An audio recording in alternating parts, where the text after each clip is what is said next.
Hello everyone. Hi, welcome and thank you so much for being here. We're gonna do something really different today. I'm pretty excited to present this to you guys. I've never done this before. I hope you like it. It's a pick a pile reading. So I'm hoping that this gives you a more in-depth personal look at the energy going on with you. So I have 3 different tarot decks, 3 different crystals, and 3 different charms. So see which pile resonates the most with you, that feels like it gives you that extra pull. And feel free to watch all 3 readings. Feel free to watch 2 or 1 or switch it up if one doesn't feel like it's resonating for you. And I'm gonna figure out how to do the timestamps below so it's easy for you to just click to that specific part. And that being said, let me show you all 3 piles. So pile 1 is going to be the rose quartz, the flamingo here, and the pulp tarot. If you resonate with these 3, you are reading number 1. If you resonate with the citrine, the starfish, and the modern love tarot, you are pile 2. If you resonate with the smoky quartz, the lotus, and the light SEER'S tarot, you are pile 3. I will put the timestamps below. I hope you enjoy the reading. Just remember, even with a pick a card or pick a pile reading, it's still a general reading. So see which signs and symbols and messages resonate for you in your particular situation, and hopefully help to bring you a little bit of clarity to whatever you're wondering, concerned, confused about. This could broaden your perspective. It could show you something with fresh eyes, maybe in a different light. It could also narrow your focus, show you something that could be in between the lines. Maybe it was in the dark, maybe it was right there all along. But in the end, always trust yourself. That divine inner guidance is inside of you. And try to always make balanced decisions between logic and intuition, so your decisions are sound and based in love and for the highest, greatest good of everyone. So we are all uplifted in love. All right, let's begin. I hope you enjoy the reading, and I'll see you in a moment. Hello, pile 1. Welcome. We're going to get some clarity on the energy going on inside and or around you guys. Now, if you connected to this beautiful rose quartz and the flamingo, if you can see that, and the pulp tarot, this one. This is your reading. Let's begin. We're going to start with a couple of oracle cards before we get to the tarot and get a little extra clarity for you guys. Let's see what's going on. We're going to start with the Animal Whispers empowerment cards. Let's see what God, Source, Holy Spirit, Christ consciousness, our higher selves, angels, and energies of love have for the highest and the greatest good of all. Clarity for pile 1, group rose quartz, flamingo, and pulp tarot. Card clarity and a little insight. Foundational wisdom for pile 1, please, and thank you.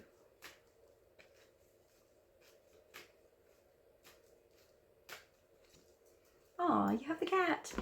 All right, so maybe some of you have a cat or you connect to cat energy, the feline energy, but when this particular card comes through, the advice is to rest, to recharge your batteries, to give yourself a little off time. So it could be just a little pocket of time, maybe the whole weekend, maybe for some of you a good vacation. But it's time to relax and conserve your energy. So it is possible some of you have kind of been running on empty. It's also possible that if you are sleeping way too much, it actually does make you even more tired. So it kind of aids in procrastinating, you know, getting started on projects, getting up and out and about early in the morning. So maybe it's readjusting your schedule somewhere. For some of you, maybe you need to wake up like a half an hour early, do some stretching, have some Zen time in the morning. For others, maybe it's how you fall asleep. So maybe dim the lights, read a good old-fashioned book that usually puts me to sleep, or you could listen to something, some binary beats, maybe an audiobook, something like that. But when your eyes are on the devices, that usually puts you in a weird brain wave pattern. So maybe put down the devices unless you're listening. And for some of you, it might just be a good old cat nap, 20-minute nap. Maybe some of you are actually having some really cool dreams. Time to relax, conserve your energy, take a nice bath, take a hot shower, maybe do some exercising so that you are sleeping better later. Maybe at night you can even do something like yin yoga, some nice stretching. All right, so that's the opening message for you guys, that you need to recharge your batteries, take it easy, give yourself a little space, a little time off, give yourself a break. Also, pay attention to where you're focusing all of your energy and attention. If you feel like there's a certain relationship or project or place where it always feels really, really draining to you, maybe it's slightly letting go of how much attention you put there, adjusting something. Maybe it's just a small little tweak. It could be, for some of you, completely shutting a door if it just doesn't feel right. So let's go to an angel number. Let's get an angel number for you guys. Clarity on the cat. Time to relax. Maybe it's just like a day off. Like sometimes just sitting on the couch with a friend, your honey, your kids. For some of you, if you feel like you always have to move, it could be an active meditation. So maybe getting your hands into a project. I kind of see like knitting or painting or writing. Maybe you make jewelry or something like that. Maybe even doing something like a dream board, but it can be something that's really creative. And for some of you, it could just be walking, like meditative walking. So you're kind of moving, but you're also kind of meditating. So let's see. Clarity on the cat. Time to relax and conserve your energy for pile 1. 03, 03. Oh, so you're taking some chances.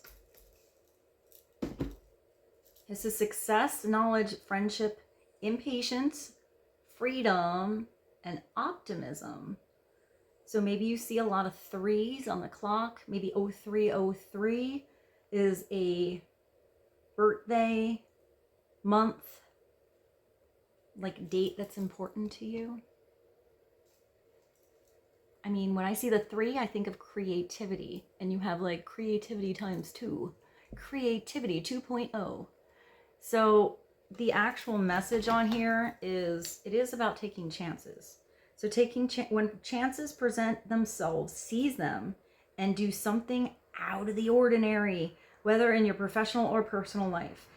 You will find success by welcoming creative impulses and having faith in your own abilities. Trust in chance and take risks on opportunities that could change your life for the better.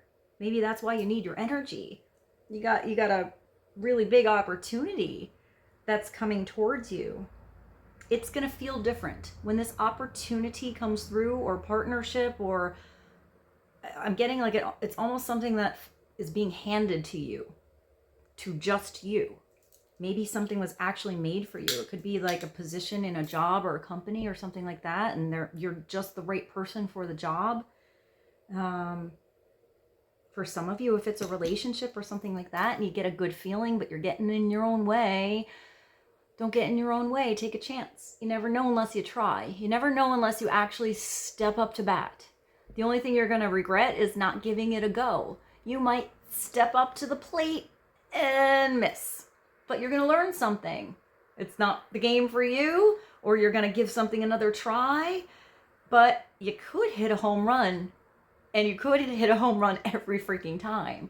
So maybe you've already tried something a bunch of times, and that's why it's kind of frustrating. Just keep trying, do it again. I'm getting like, brush it off, do it again, and if that doesn't feel like the right game or place or opportunity, there's a different door, a different opportunity that feels a little bit brighter. It feels different. You feel like, oh, it's like when you walk in a house, you know, if you're house hunting and you can walk into 20 different houses and they just don't really feel right. You don't know why. They have all of the, you know, all of the check marks of the things that you were looking for, but there's just something not right about the energy or the layout or whatever. And then you walk in that one house and you're like, oh, you can like imagine where your paintings are going to go, where your night table's going to go, you know, what furniture you're going to bring. And you just see yourself there. It's that kind of opportunity.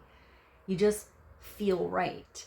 So whether that's a relationship, maybe some of you are actually buying a house, or something within, you know, a job or a creative venture or adventure that you're going on, it's going to feel like it's meant for you. And it has freedom here. So it's not going to feel like something that's restricting you. The impatience might come because you want to do more of it and your time doesn't allow it. Or the impatience could come because it hasn't happened yet, but it's coming. But when it comes, it doesn't just feel successful. It feels like freedom. It feels like your energy is free. Like you have full creativity in a situation. You can really express yourself. You can really be yourself. It just feels, it feels right. So this is really nice. You're going to use your discernment. So if something doesn't feel right, then that's probably not the right door or partnership or situation. And even if you give it a go and then you get that feeling, now you know. You wouldn't have known unless you gave something a try. But when you go into that right door, that right situation, it's just going to feel different. So my dog just like got really comfy. So let's do one of these. These are the clarifying relationships cards. It's Maruka. I got these on Etsy. Let's get a little clarity on relationships. Now, this doesn't have to be a love relationship. It could be. It could also be a partnership in your life, coming into your life, perhaps a situationship, or it could be a friendship. You'll know how it feels for you, how it resonates. Let's get a little clarity for pile 1 and 0303, taking chances and taking time to relax, conserve your energy, balance out your schedule. Should we do it this way? Let's do this one this way. Clarity for the collective. I almost said the collective. I'm so used to doing those readings. Clarity for pile 1. Rose Quartz Flamingo. Hope Tarot. What do they need to know about partnerships and relationships right now? Let's bring some clarity and wisdom. Wow! Cupid just flew out for you guys. Okay. That wasn't just a little jump. That jumped really far. So this is new love will find you. So maybe somebody asks you out first. Looks like Cupid's hitting somebody else before it even hits you. Look at this little Cupid. It's so cute. It does say new love will find you. It's new love, meeting someone new, getting back out there, honeymoon stage and potential. And it does say here to take chances. So if this is a new potential partner, a new potential creative endeavor, whatever it is, you're going to know that has potential. You're going to start to like think of more things you could do together or how you could get more creative. You're going to get that little butterfly thing that happens when you first fall for someone or something or in love. It's that thing. It's almost a little bit nervous, but it's excitement. So maybe you meet somebody and you make them really nervous. You know, maybe they don't really know how to put on the flirts with you. Maybe they're a little like corny in how they approach you, or maybe really shy. Or maybe if this Cupid's arrow hits them really hard, they're super direct. But I feel like it's gonna be the right energy for you. I get like you're gonna jump right on that flirt train with somebody and it's gonna work. Even if this is just a friend, like maybe you have the same like dirty sense of humor or something and you just kind of get each other. If this is you and your honey, something's gonna happen, whether you like take a chance and have some crazy romantic weird sexy date you never tried but thought about for a long time, or on a whim, or it was planned. It's gonna kind of revive the energy in that situation pretty fast. It's gonna feel like you're a teenager all over again. So I'm actually blushing from this card. So, you know, maybe somebody makes you blush. It's really cute. If some of you, you know, need to, you know, you've already conserved your energy, maybe you haven't like wanted to get back out there in a while. So for some of you, it could be that you're doing something online. If that's not your thing, you're old school, you want to meet somebody when you're out and about or through a friend, maybe that's how it's going to happen. So if you're invited to a party and or get this urge to maybe get yourself looking all cute and go to, I don't know, a local restaurant or something, or like a meetup, maybe follow that little urge. You never know. I mean, you could meet somebody in the gas station. You can meet people anywhere, but unless you're on your computer and doing it that way, you need to be out there in order to meet someone. Or say yes if somebody invites you, or say, hey, well, I have this friend and I would really like you guys to meet. Would you show up at this party? Or would you want to go on a blind date? If you're the one that's always like, no, no, no, maybe if something gives you that little urge, maybe give it a try. Even if it's not a brand new love affair, you never know. You might find a really cool friend. You might really groove with someone and have someone you can go on some adventures with. That's awesome. So I put it up right. Sometimes I don't pay attention to how I put these down. So you do have a love offer. All right, pile one. It's good that you guys picked the rose quartz here. This is very appropriate. Love offer. Love will be, oh, nice. It's not just Cupid hitting somebody else or you. You're both getting hit with the Cupid's arrow here. It's love that's reciprocated. It's back and forth. It's equal. Ready to give an honest offer, making it official, a serious talk, and building a secure foundation. That means it's the start of a partnership that you can really build. It feels really good. I feel like maybe like I see this hand, and I want to say this is kind of goofy, but maybe it starts with like somebody's hand, or like the old putting the hand on the knee. Like maybe it's kind of cute little flirting, but it's not like crazy daisy right away. But then again, if you're both hit by this Cupid, you never know. To each their own. Have fun with however it rolls. But it looks like it's even chemistry here.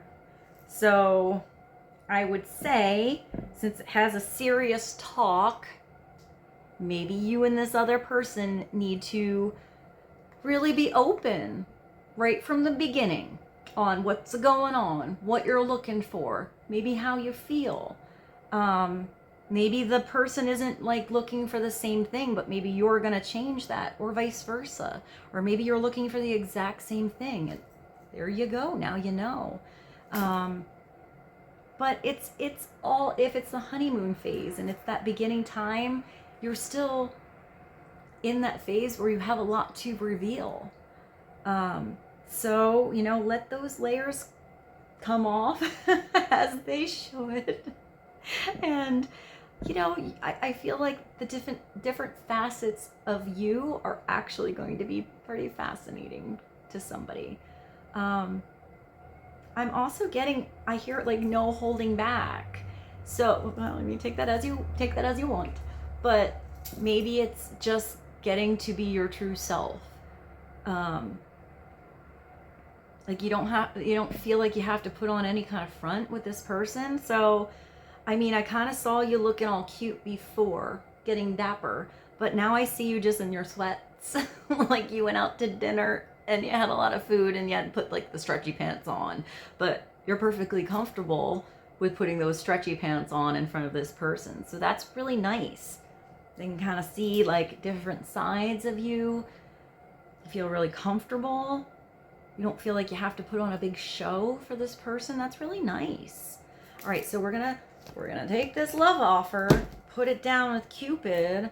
Let's get another card, clarity for the collective on Cupid and love offer. It's like a little more depth, maybe where you and this person are coming from or going to. Ready to give.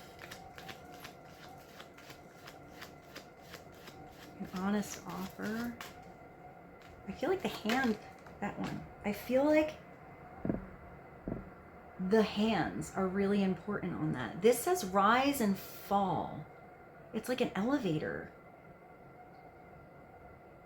Time to get off of the ride. All right. So maybe you felt like you were on like a merry-go-round before. This could be past relationships. It says on and off, roller coaster. I just thought of there's a really good song called Rollercoaster, Emotional Roller Coaster by Vivian Green. I will put that below for you guys. It's inconsistent, unpredictable, clashing desires. So maybe that's why you need to have that honest conversation here to make sure you're on the same level of a situation. Or if you're on different levels, you can have a conversation and communication that can at least get you seeing eye to eye on something. Maybe not right away. Maybe it's a slow adjustment. It could be something like this. But if this is a love offer or a Cupid situation that does come through and it doesn't feel reciprocal and it doesn't feel like you have good communication, then that's probably not the elevator you want to be on. You might actually meet somebody in an elevator too. It could also be situations you or another person have always had. Maybe it was always kind of off and on. It was a roller coaster ride. You were all over the place. You didn't know what's happening. It was all in, then it was all out. Then it was, you know, wonderful. And maybe it was all throughout a day, it was up and down. Somebody was really inconsistent, unpredictable. Their words didn't match, you know, their actions, something like that. So maybe that's why if a new situation comes through, you're going to want to be clear right away, and you're going to recognize when somebody gives the same. It's not over giving on your end or the other person's end. And it doesn't mean you have to give equal all the time, you know, because we all have lives and emotions and situations that happen, but it always will feel like it will come back into balance if it feels like it's always really out of balance. Like unrequited love, like you're just googly-eyed over someone and they're just not really quite giving the same back. That's not this relationship. Or the other way around. If somebody's kind of over giving to you and you're just kind of like on the fence a little bit, that's probably not the relationship for you either. Or it needs some time to come back, because it is possible that somebody that's a friend or that you didn't really think would be a partner for you, once you actually get to know someone, they can become the most beautiful person you've ever seen in your entire life. Sometimes it's Cupid hitting you quick, and sometimes it's a slow burn. Sometimes you can be very pleasantly surprised, but if somebody is overwhelming you with a little too much in that sense, it's just you having that conversation and being direct and say, hey, you're going a little fast for me. A little too much love bombing. It's making me a little uncomfortable that you appreciate that you think I'm sexy, but too many compliments in one paragraph is making me a little uncomfortable. And maybe it's just giving somebody those boundaries that you have and being clear so somebody can adjust and then see if they do. And if they don't, that's not for you. But if they do, and they do try, and they're trying to work with you, that's actually really good. So, up and down. Time to get off the ride. Maybe you and someone else are just both fed up. with past situations where it was not even. We're kind of always up and down. So I have these down. Let's go. Well, now that we have all these Cupid and love offers, I didn't know if I was going to use this for these readings, but let's do it. Let's go to the romance angels. Get one angel card in the romance department for pile 1. Rose quartz, the flamingo, taking a chance, Cupid, love offer, and rise and fall. I also see, hey mom, I don't always get the typical messages with these guys, but I am gonna say that I do see there is a chemical situation and some energy is rising, and somebody may also be falling hard for somebody else. I'm just gonna say it because that's what I heard. So, oh, you guys are making me blush today. I didn't expect that. I just kind of leave these readings open for whatever messages need to come through. But I'm kind of excited for you guys. I'm kind of excited for you. So let's see. Let's get a little more clarity. Let's get one angel card. The romance angels. What does pile 1 need to know to be helpful? Please and thank you. Calling in your soulmate. Something's coming in for you guys. And I put this up right. You have soulmate. You have double soulmate here. You don't just have it coming through once. If you didn't believe it, it's coming through again. This is yes. This is your soulmate. It feels different. It feels special. Even if this is just a friendship or a partner, you can have soulmates in many forms. It does not have to be just romance. These are people that come in your life that are just special. They're just different. They spark growth. They spark change and creativity. And they usually get you on some kind of different path, or at least get you to have a different point of view while you're walking down the path you're already on. And this says calling in your soulmate. When I look at this, I just hear thank you. Like, it looks like this girl is praying, but I feel like she's or he's actually just like looking up at the sky and saying, oh, thank you. Like, maybe you didn't expect this at all. Or maybe you've been waiting for this for a very long time. Or maybe you really put this on the back burner and gave it no thought at all, and it just sweeps you off your feet out of nowhere. You know, we don't always choose where love finds us, or we find love and whom it is that we fall in love with. Your prayers, affirmations, and visualizations help bring you together. And with this card in particular, I would say your focus needs to be on qualities, attributes, and things that you really like, more than on, or, you know, keeping a hold on it being a particular person. If you have this particular person in mind, maybe take that person and all the beautiful things that work and that you love about that person and put those into qualities that you pray for, that you ask God for, that you open yourself up for, because it's possible that you can get all of those qualities that you love and more, you didn't even know you loved even more, that the universe has ready for you in somebody else. What if? What if? So leave that open. And it could be, if it's the person you're thinking about, that maybe they're going through something, or you're kind of growing in different situations, and when you come together, those qualities are all at the right place, or else you're at the right place together, that the growth is going to kind of be elevated in both of you. But I do feel like you have to release something here, Maybe you actually have to like release like stuff. If you're keeping your ex's crap all over the house and you want to have a new relationship, it's not going to make somebody new feel comfortable if they come on over and you have to put stretchy pants on and watch a movie. You know, if it's just you in your own space, let's just say it's just messy clothes, something like that. And you got clothes all over the place, or you have something all unorganized. And let's say you have a last minute, you have to go on a date or something like that, or a last minute party invitation, or you just get a feeling and then you can't find those awesome pants that you love. You can't find your leather pants. Where are they? You've looked in every room.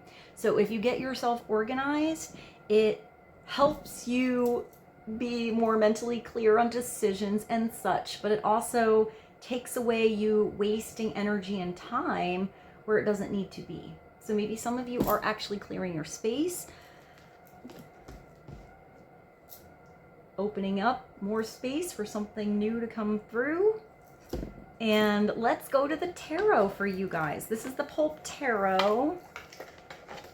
Clarity on a soulmate and calling in your soulmate. I also feel like maybe for some of you, this love offer, you know, this Cupid situation might start slow. I mean, maybe if you're meeting somebody online, it just starts with text. Maybe you go on one date, but date number 2 can't come for a while because of a schedule situation, or you're just taking it slow. But maybe you become like, you know, what is that? Like, I heard like book buddies. What is it? Like a pen pal. Like you just start texting each other. Maybe you start to talk on the phone, you know, a lot like you're in your teens again. So it doesn't, you know, it says calling. I do get that most of you probably want to hear this person's voice more than just their words on text. It makes things so much more interesting when you can hear somebody's like inflections in their voice. You can hear their humor. You get the jokes. You don't take like a text wrong. Also, there's weird stuff like autocorrect that send really funny things that you did not mean to send. So I do feel like if you get the opportunity to, you know, ideally have some face-to-face time so you can see somebody like eye contact, their body movements, maybe feel their energy. But if it's at least a phone call, I feel like that's gonna maybe help elevate that situation a little faster. But let's move along. Let's get some clarity from the tarot from you guys. I'm taking chances, having some success, gaining some knowledge. This impatience could also be because you are wanting date 2, 3, 4, 5, 6, and 7 to come really fast. Optimism. And some trust, some faith. This cute little Cupid coming out of nowhere. Oh, I just heard Cupid. Maybe Sam Cooke. I'll put that below for you guys. That's a great song. You better drop your ball and let your arrow go straight to. Aw, that's pretty. If you guys are new here and you don't, you've never seen how I get messages, I connect to music. So a lot of times messages come through music, and I try to put the links below because I find that if you click it, there's probably another message, another level of this reading, some kind of connection, even if it's just something you hear and it takes you on your own little journey of like intuitiveness and like discovery. So if you feel like it is for you and you go below, feel free to click the links if there's any music or anything that comes through.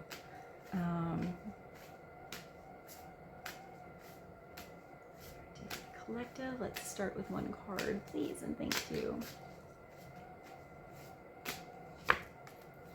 Oh, wow. All right, so this might be that impatience. This might be where you were when you were in that up and down elevator in the past, but this is not the Nine of Swords. This could go different ways though. The way I look at the Nine of Swords, it's definitely getting a little bit caught up in scenario land in your mind, usually at night. This could be lack of sleep, but doesn't usually involve another person kind of lack of sleep. It's usually lack of sleep when you're on your own. And it's feeling like you're thinking about a particular thing, a person, a situation, a problem, a solution over and over and over and over. Sometimes it's nostalgia and you're thinking about like you're in a memory and or scenario.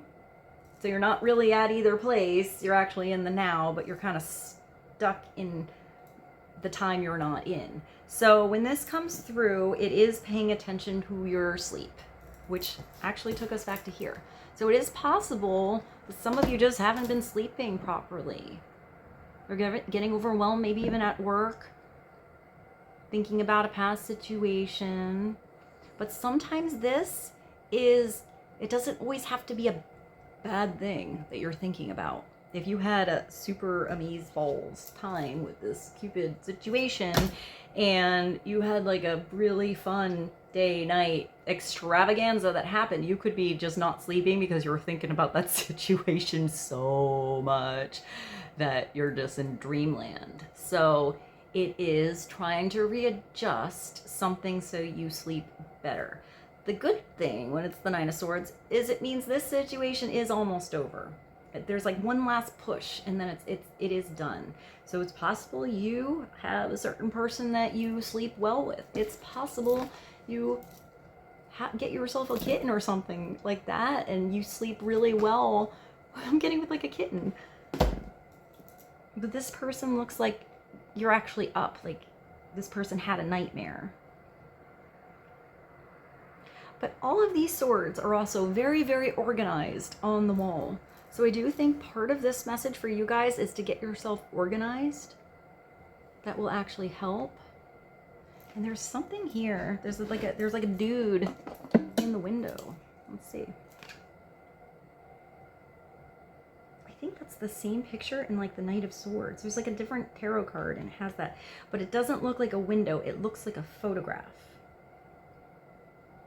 So maybe you could have some kind of memory that kind of sparked up from looking at an old ex's picture or something like that. This could also be somebody that's sort of an ex situation from the past thinking about you, especially if they kind of never thought you'd move on. It could be something like that too, guys, where someone is just really wrapped up in their head because they lost you and thinking about you in this beautiful situation. I think would probably make you the one that got away. So this might not even be you. I did not put this down, so I'm going to show you and we'll take it. You have the star at the bottom. I feel like you are the star in someone's show, in someone's eyes. And whatever situation is coming in, it's going to be a healing situation. I'm going to put this down. We'll take this star. It's major arcana. This is so much more energy for you guys than this. When it's minor arcana, it's just like it's like day-to-day scenarios. And it doesn't mean that those scenarios aren't happening a lot and that can get overwhelming. But this energy is so much bigger. It's so much more divine. It's way more special and powerful. It's a healing in a situation. It's finally having hope again. That something might be right, that something could work out, that maybe it'll be easy. It doesn't have to be so hard. And I like how this girl is just kind of like, is she like kneeling? I don't know if she's by the water. She kind of looks like she could be on the water. It looks like one of those, what are those like surfboards that you stand on? And I don't know if you use like you stand on. I don't know what that is. If you know what that is that I'm talking about, put it below. But she could also be on some kind of surfboard. If that's the case, I feel like, you know, if you're bobbing out there in the ocean, you're going to catch the right wave. And if you miss one, there's going to be a better one coming. The stars are really, really nice energy because it feels like the healing is official. It's actually something that you feel. And that healing, that hope, that faith that you're regaining is not just affecting your energy, it's changing how you see every opportunity in front of you. Your energy is changing how you feel in every situation you're in and what you do, whether those are the same old scenario, day-to-day routine things, or if they're really new situations and they feel really special. It's like that guiding light, you know, that's that, if you can feel lost, but there you have that thing that always, it's like a lighthouse, kind of comes into your life and makes you feel safe. Even if there was a rough storm or rough waters or, you know, boulders and rocks ahead, there's something coming in that's going to help you direct around these obstacles, to navigate a storm different. It's just a beautiful starry sky here. But when I see the star, the other thing is I always feel like it's the star player. It's like somebody looking at you or you looking at someone else, like they're just beyond special. If they're a star, they're not like anything else. I mean, you can think of all the stars, but our sun is also a star. And when that's up there, nothing else compares. You can't miss the sun. You can't miss that warmth. You can't miss that power, how it shines its light on situations. It helps everything grow. It gives warmth. It's gonna feel that powerful, even though we actually do have a sun card in the tarot. But it's like your special sun. So let's get cozy for pile 1 on the 9 of Swords and the star.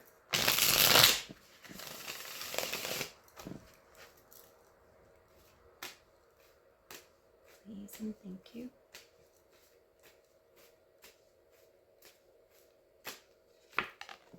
Oh yeah, you got some fiery energy coming through. You got the Page of Wands. So it's starting small. It's starting with a little message of passion, and or for some of you, if this is just a friendship or a project, a job, something like that, like you're really creative, you're getting really creative.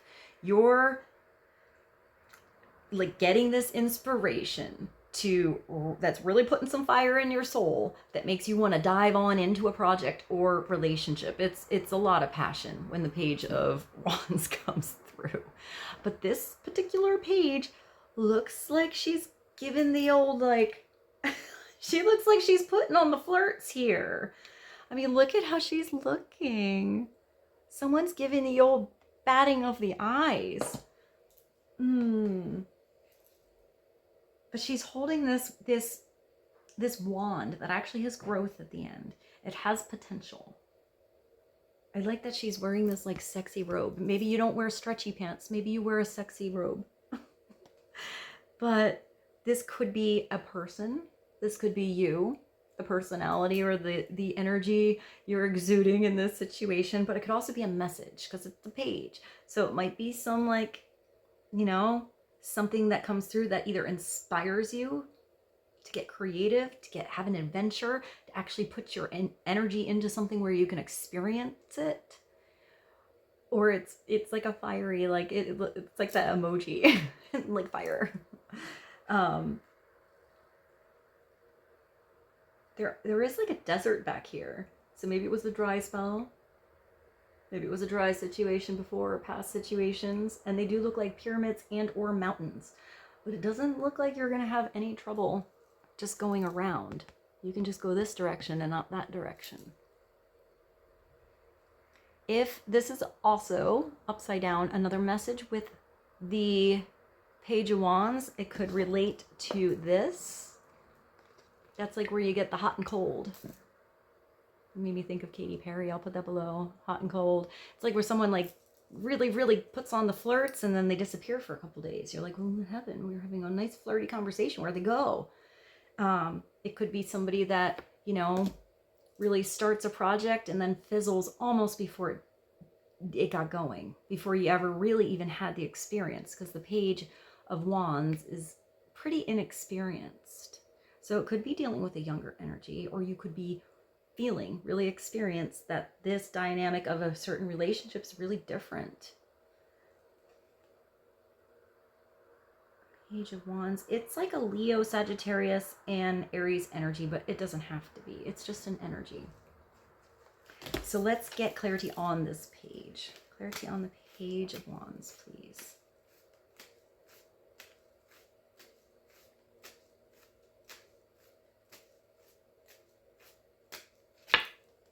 Oh my goodness. You have the Five of Wands? All right, so this is usually, maybe you are the star in someone's eyes, or vice versa. But maybe you or this other person has a little competition. Maybe you're both pretty hot. You know, you have amazing personalities. You got something going on with that page that's an attractive energy. So with this coming through, it could be that there are other people that are like kind of competition, but maybe they're no competition. I would say with this star, there ain't no competition. You can't compete with this. You can't compete with what you can't compare to. But this could also be you or someone else dealing with a lot of different personalities, a lot of differences of opinions on how you should go about something, why you should do something, why you shouldn't do something. Everybody has their opinion. It's kind of like that. But I don't always see the Five of Wands as opinions that are necessarily against each other, because I usually see this as a the scrimmage match. You know, you have like a, let's go with soccer. You have a soccer team, and before you actually play the other team that, you know, is where you're going to get the points. Well, I don't play soccer. That you play with your own team members and you each wear like a different color shirt so that you get better. So sometimes this is kind of energy that feels a little combative, but it comes through to keep you questioning, keep you on your toes, to give you some strong sense of what you're actually good at, what you actually do want, what you don't want. So usually I feel like the best approach with this is to be a team player, or recognize somehow you and like maybe a group of people are on the same team. You just might not see eye to eye or have the same opinions, because we all have different experiences and nobody can experience what you are experiencing right now, or if this is a relationship with you and that other person are experiencing. So it is possible that this situation is what's bringing this.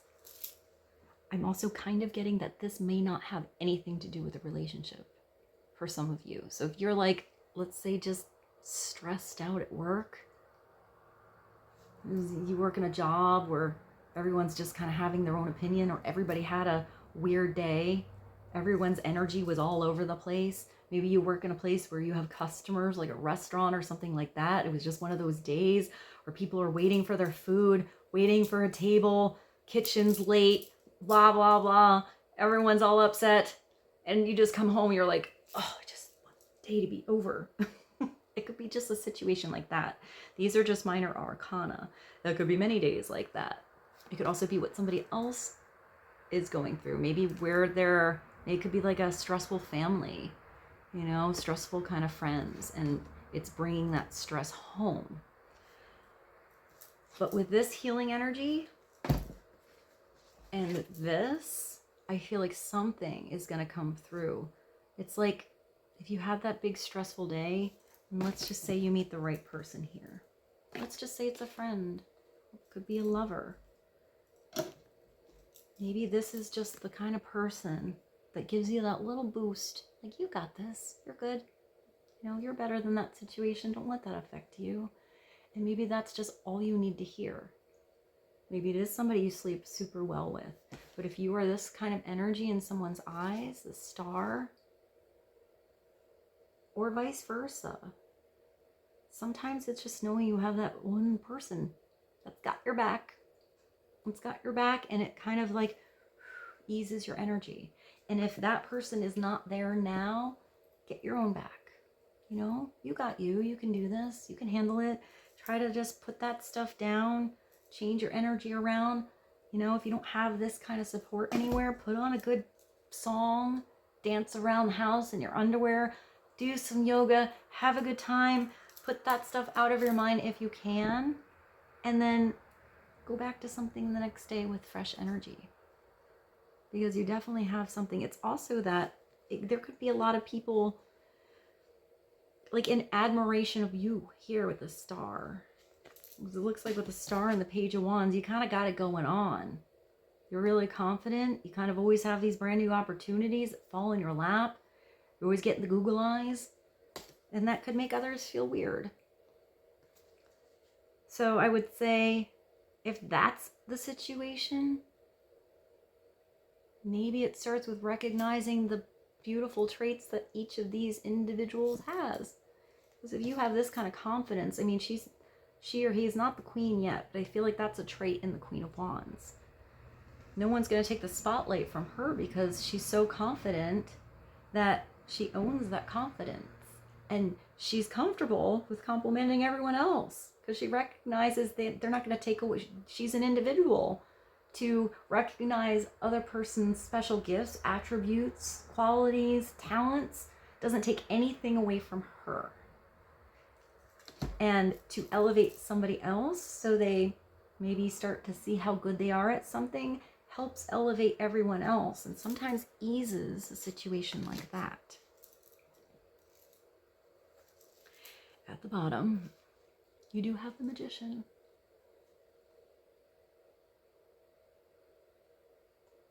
This guy in his fancy tux. And he had, I mean, it's like, I guess he's a magician, but he has like a conductor's wand. So maybe some of you do something with music, or you don't have to be the boss or like the manager at your job, but it is possible that you are still that person that can kind of orchestrate everything to run smoothly together, to get back on the same team. Maybe ease someone else's mindset here. Because this is the person that can come up with solutions. This is also the energy that is not afraid to step up to bat. The Magician is after the Fool. So after the Fool is in that brand new self-discovery of this brand new world and doesn't know anything about anything, the Fool starts to recognize that there's things around him that are pretty cool and starts to get ideas in his head. When the Magician comes into the picture, it's taking all of those ideas and those new things that you've learned and putting some energy into it to help it manifest and become little miracles in your reality.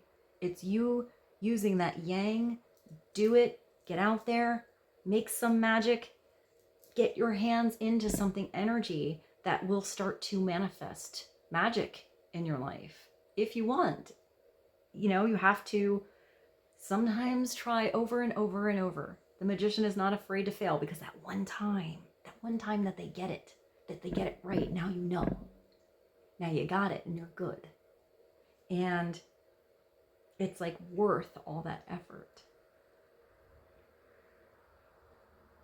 I like his fun mustache. Maybe somebody has a cool mustache. He just looks so dapper with his fancy shiny shoes. Maybe somebody has really cool shoes. They don't have to be like this, like dress shoes, male or female. I'm getting somebody with kind of cool shoes or sneakers, maybe some cowboy boots. Maybe you're going to notice somebody by their shoes. That's where the compliment's going to come through first. But I did see that freedom before. What was this card? Freedom. And it doesn't look like this Magician is having a hard time handling all of these tools because they're just floating. You have this infinity, so it's getting to do something where you might want it to be a forever thing, to keep manifesting this kind of magic, but you have to recognize that you, right now, where you are today, already have all the tools you need. You are uniquely beautiful and special. You are you. And you are so valuable, and there's something really special about you. And the way you present something, the way you speak, the way you smell, the way you look, the way you are creative, the way you communicate, whatever it is, it's something really special, and you have the tools around you. Whether that's actual tools, you're an artist and you have the paint brushes, get us started. Or it's the contacts, the people that you know that are going to help you manifest something. Sometimes it's not just us alone that manifest. We can get divine help, and we can get a lot of help from the people around us.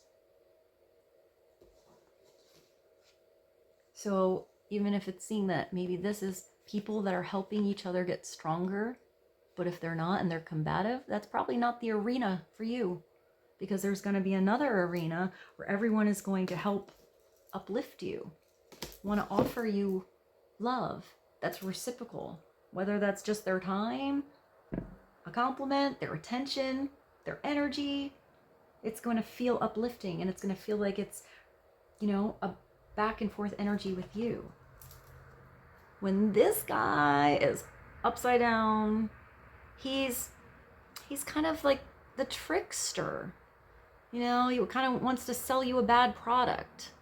He doesn't even believe in the product he's selling.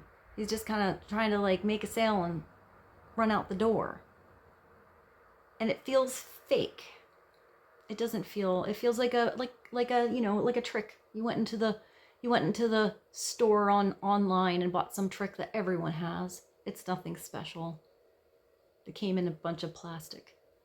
So you're going to recognize the difference between that and this. Because when it's starting to be even just little miracles or synchronicities in your life, it could be small. All of a sudden you were thinking of a song, you get in your car, the song's on the freaking radio. Wow. You thought about a person, 2 days later, you run into them and they happen to live 19 states away. It's little things like that. It's thinking about somebody and you're somewhere, maybe they have a really weird name, and you overhear that weird name in a conversation. It's not talking about that person. It's just that, huh, that's really weird. How were you at that place at the exact right time? They're just like little synchronistic signs to show that we are connected to each other, to the divine. And the more you notice how, you know, the things you're thinking about and where your energy is manifesting those opportunities in your life, the more you can have willpower and self-awareness to make more of those amazeballs opportunities in your life. And if that opportunity is just overall love, I mean, you're coming from the highest source of love. Whatever form it comes in, it is beautiful. And if it's this little Cupid coming in your life and bringing you a special situation, it's always possible that you meet a person that's definitely your soulmate, and they are there for a little time and then they're gone. But that little time that you had is so worth the experience, because it's going to be so special. It's going to change you for the rest of your life. And if it's maybe a different soulmate or somebody coming through, it is also possible they're going to be there for the long haul. But usually if someone's that special, our souls know each other. You already know that person. You've known them, and you're going to know them and love them forever. That's never going to go away. So with that, I bid you guys adieu. I hope this reading was helpful for you. I hope you enjoyed it, that something made a little sense or brought some clarity to your situation. And I love you so much. Thank you for being here, and I'll see you soon. Bye. Hello, group 2. Welcome to your reading. Now, if you chose this beautiful citrine and the starfish and the Modern Love Tarot, this is your reading. Let's get you a little bit of clarity on what's going on, perhaps inside and or around you. Clarity on the energy, a little insight. We're going to start with the Animal Whispers empowerment cards. Let's get a base foundational message for you guys. Let's see what God, Source, Holy Spirit, Christ consciousness, our higher selves, angels, and energies of love have for the highest and the greatest good of all. Clarity for pile 2, pile citrine, starfish, modern love. Please and thank you.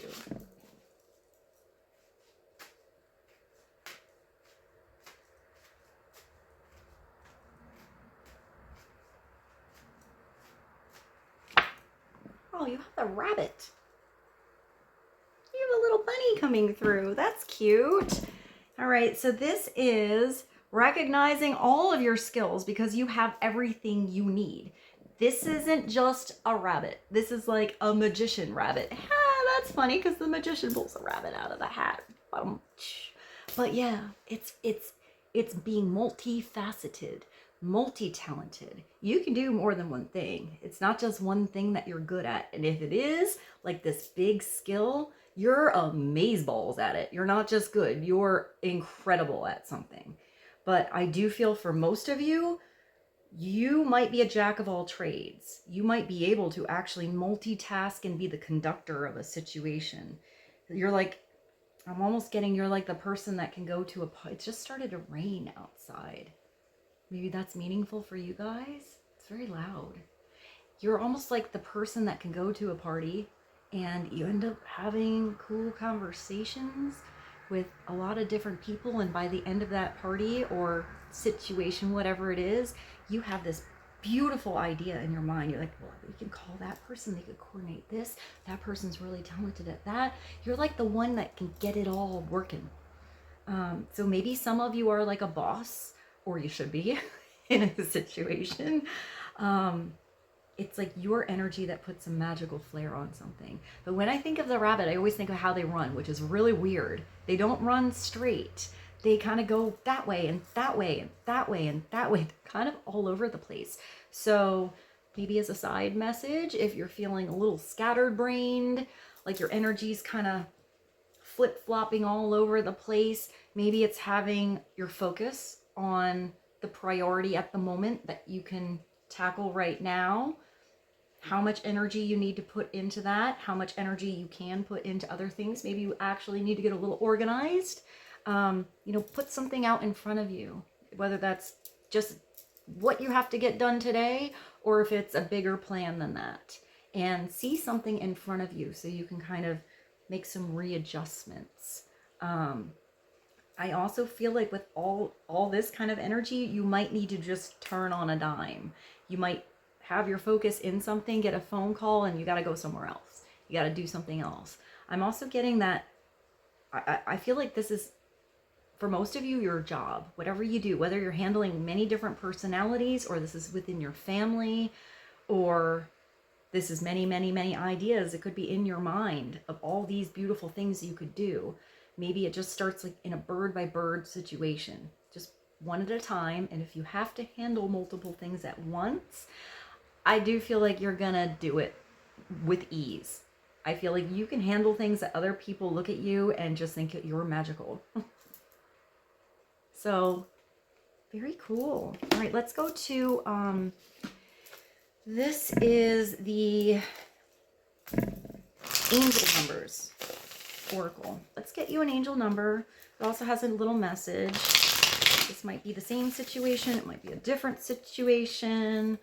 Get a little more clarity on the rabbit for pile 2. Citrine, starfish. Let's just get one message for you guys. A little clarity. What's going on right now? Some helpful advice. Oh, wow, you have a palindrome. You have 1001. So, wow. You're not just creating magic, it's a spiritual thing. You're getting like, you are getting an epiphany. Your entire energetic being, the you that you are, the you that you were, is not going to be the same as you now and towards the future. You're becoming something else.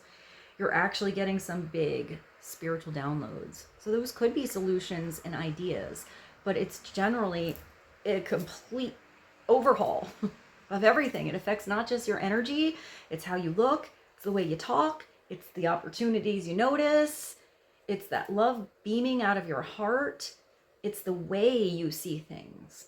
And it's this energy that's going to magnify and amplify other opportunities that are that same beautiful spiritual frequency back to you. This is really nice. I didn't even read the message yet. Let's see what it says. It says new beginnings, personal development, prioritizing creativity. So maybe if you're having these creative like bursts or ideas and you're not doing it, and it's like the magician and the tools are right around you and you're just not doing anything, maybe it's not tackling the whole canvas at once. Maybe it's just doing the outline. And that could be like a metaphor or a parable to whatever your creative form of expression is. But if you do have a lot going on in your family, you know, your friends, your job, all that, you need to give yourself a little space and prioritize you, your ideas, and that thing that you want to do and put your attention to, because it's probably something you really love. It's probably something very special to you, is important. So whether it be 5 minutes every day, or an hour every 4 days, whatever you can do, do it. It's means you're heading in the right direction. So it's a new phase in a religious or spiritual quest. You're going through a spiritual awakening, which can feel like the dark night of the soul. You're on the path to enlightenment, and this too shall pass. I love that. I love that phrase. I love that that's in this card. It's such a beautiful phrase that can be looked at like both ways, because we're here in opposite land in this world, and everything is in opposites. You know, masculine, feminine, as above, so below, as within, so without, all that kind of stuff. And when you look at that phrase, this too shall pass, what if it's a beautiful day and it's that moment you want to last forever, but you got to get up and go to work tomorrow? You know, that too shall pass. And if it's a situation that's kind of crappy and you know you're in the dark and you're going through it, it'll pass. It will change. Change is the only consistency that we have here. So allow these big changes to come through. And if it is for some of you that you're actually in that like dark night of the soul arena right now, it's not easy. It's not easy to actually have something happen around you where you are just so confused. You're so in the dark. You don't know what to do. And in that case, it's usually at those times when we are just, we give up, we don't have anything else to do, that we actually fall on our knees, pray, and open our hands to God, to the universe, your higher self, whatever you have faith in, for help. And like, ask and ye shall receive. You will get help. And it might not come in the form that you expect. It's usually better. But we don't always understand it right away. But when that help comes through, it feels personal. It feels like a personal miracle, like a personal sign. And when you start to realize that you have all of the things that you need, that you have all of the tools already. You already know the right people to ask. You already have the right talents and gifts inside of you to actually start trying something. You do start to manifest brighter and bigger and faster. And there's a light at the end of this tunnel for sure. And once you start reaching towards that light, it just looks, it's not even that it looks brighter, it feels different. There's a path that feels different than the other ones. It feels right. So sometimes when there's big changes in our life, situations go away, you've changed, you leave situations, something happens. Sometimes that little bit of friction or thing like is the friction we need to put us on another path, to get us through a different door, to get us on a new journey, to start a brand new chapter. And some people love that and they're really good with change. It's even more exciting for it to always be different. And for others, it's really easy to be comfortable and change can feel really weird. If that's that, you know, the caterpillar, the metamorphosis, if you're the caterpillar and you're crawling around on the leaves and you're all cute and wiggly and eating your leaves, and then all of a sudden one day this cocoon starts forming around and like the you eat yourself, your cells get all mushed and crazy and you're not anything. You're like a big old mush of nothing for a little while until you actually become a completely different being. This beautiful being with wings that breaks out of this cocoon, looks around, and all of a sudden you're flying. You never would have dreamed that you could have flown when you were that caterpillar crawling around.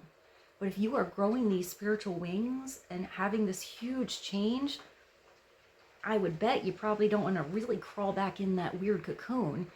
And you probably don't want to get back on the ground like a caterpillar. You can land on the ground if you need to. But now you do it differently. You just see everything different. Look at the perception that you get to see when you're fluttering around in the sky. It's so much more magical. So whether you're on the ground right now or you're in the cocoon or you're just spreading those wings or you got your wings and you're ready to fly, it's a process. So be easy on yourself and be there. Be present every moment of that process and enjoy the ride, because we're here for the journey and the experiences. And sometimes the roughest terrain makes us the strongest, makes us recognize a different road that maybe isn't so rough. Or if we have another rough terrain, we know how to handle it differently. So let's go to, this is the clarifying love situations, but this could be love in yourself, a partnership, a lovey-dovey situation, a friendship, whatever it is for you. See how it feels. It's the Maruka. I got these on Etsy. I like them. They're neon. I like the messages in them. So let's just see what kind of energy comes out for you guys. Clarity on a spiritual awakening. The rabbit, recognizing your skills, starting a brand new journey, personal development, getting back to being creative, recognizing you have everything you need. If it's an amazing situation and that's passing on by, perhaps making something in your schedule so you can have more of those amazing situations in the future. And if it's a situation that you do not want to be in again, you get to recognize it before you're stuck in that situation. You can kind of maneuver your way around something. So with this one, I'm going to kind of go for jumpers. Let's see what comes out for pile 2 on spiritual awakening. The rabbit, brand new journey. That one, you're guarded. So this is like a form of protection. This could also be someone around you. This is needing to feel secure. So if it's a big old leap of faith, maybe it's not comfortable. So you want to, it could be like a big protection on your heart too. Sometimes we build up walls because it protects us from being hurt again or being in those situations again. But if you're really gaining your strength and you really enter a new situation that does feel like it's so beautiful, it's just melting those walls, that's probably the right situation to try. So you might need to be guarded in certain situations. Put up really good, healthy boundaries for yourself. But first it takes recognizing what they are and having self-awareness, self-reflection, so you have clarity on what they are. And this is needing time to feel secured. This big shield. And there's 2 swords. So this could be 2 situations, or feeling like you're always kind of butting heads with somebody else. Maybe there's somebody else in your past, or situations you're leaving behind. Maybe they're still in your world, but they don't understand what's happening to you, why you're making different decisions, why you're seeing things differently. If your opinion was always the same and now it's not the same, that can be confusing to others. So let's see what the message is. The message is cautious, worry, protected, holding back, watchful, defensive, reserved, and distant. So maybe it's just you protecting your energy right now while things are a-changing, while you're getting creative with something, while you're thinking about this brand new beginning. If it's you and you're starting that fool's journey and you are just beginning something in brand new territory, it's actually a good thing that you're not being a complete dumbass and just jumping into things that are probably foolish. It means you're being smart. So that's actually really good. So take your time. You don't have to jump into something, be all in at once. Maybe you just do something a little bit at a time so you feel more clear as you're walking along that path. I feel like you have like a I don't know, like I guess like a flashlight, but the farther you go, the bigger the flashlight gets, or the brighter it gets, so you can see more of the, I guess, the journey or the path in front of you. Cautious, wary, protected, holding back, watchful, defensive, reserved, and distant. It could be that you also have to distance yourself from a particular situation or relationship, or just give yourself some space to process something. This is also having discernment, so trust yourself. Trust yourself in every situation and relationship and conversation, that the timing is appropriate, that it's the right time to open up, the right time to knock on the door, the right time to say yes to a situation. You will feel which ones feel like sunshine and which ones feel like maybe red flags or like wacky energy. If it's the wacky energy situation, it doesn't mean it's the wrong situation. It might just be the wrong timing. So let's get clarity. It could also be, since it's meeting time, that you could be in a new relationship or in a maybe a long-term relationship, and somebody just needs some time. They need some faith, some space. So maybe they're kind of not opening up, feeling a little defensive, not telling you about their day, not giving you the whole story, the whole picture or scenario. And I mean, sometimes if people have gone through something and something weird happened in the day, not everyone wants to talk about it. Sometimes people just need some space to process. So if somebody seems like they just need some space, maybe just give it to them. Maybe you can have even like a little conversation just to get some clarity, like, hey, I don't want to take this personally. Do you need some space? And then see where that conversation takes you. Sometimes people don't even open up to say like, hey, I just need a little space. It's not you. It could be also someone else taking a little bit of time for their walls to come down, because maybe they had situations in their past or right now and they're just not ready to like completely come out in the sunshine yet. Everyone has their own timing. We do have secrets. So maybe somebody has some secrets. You know, it could be that there's like something shoved in the closet, something being ignored. I'm also getting that if somebody like really does trust you and they do let down their guard here, let down their walls and open up to you about something that's not even necessarily a big secret, just maybe something really personal with them, that means they really trust you, and that's really, really special. So, you know, keep their secret. It says this cool, like cool glasses. They look like cat eyes. Keeping something secret.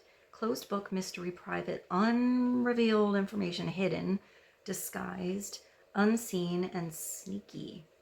I also feel like I'm clearing my throat. That usually means that somebody's having a hard time speaking. So it could be you.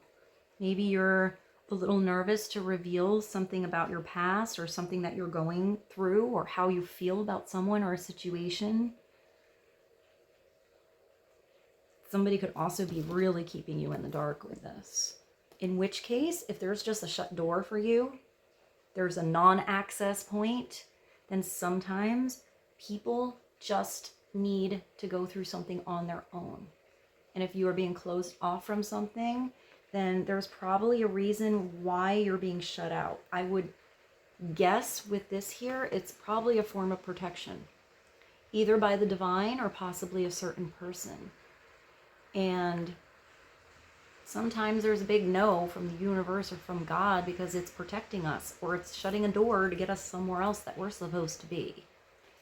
If this is you and you're holding on to something, you're holding your cards close to your chest, You're remaining private. It could just be because you're going through something. Maybe there's somebody around you taking it kind of personal, and you need to just, if you care about them, say, hey, I'm going to like turn my phone off for a little while. I'm going to go away. I'm going to be doing something on my own, doing some of my own creativity. When I'm ready, yeah, someone's having trouble speaking. I will call you up and we will meet up or readdress this situation. Unrevealed information in disguise and unseen. We'll get more clarity on these. It could just be that somebody is opening up very, very, very slowly.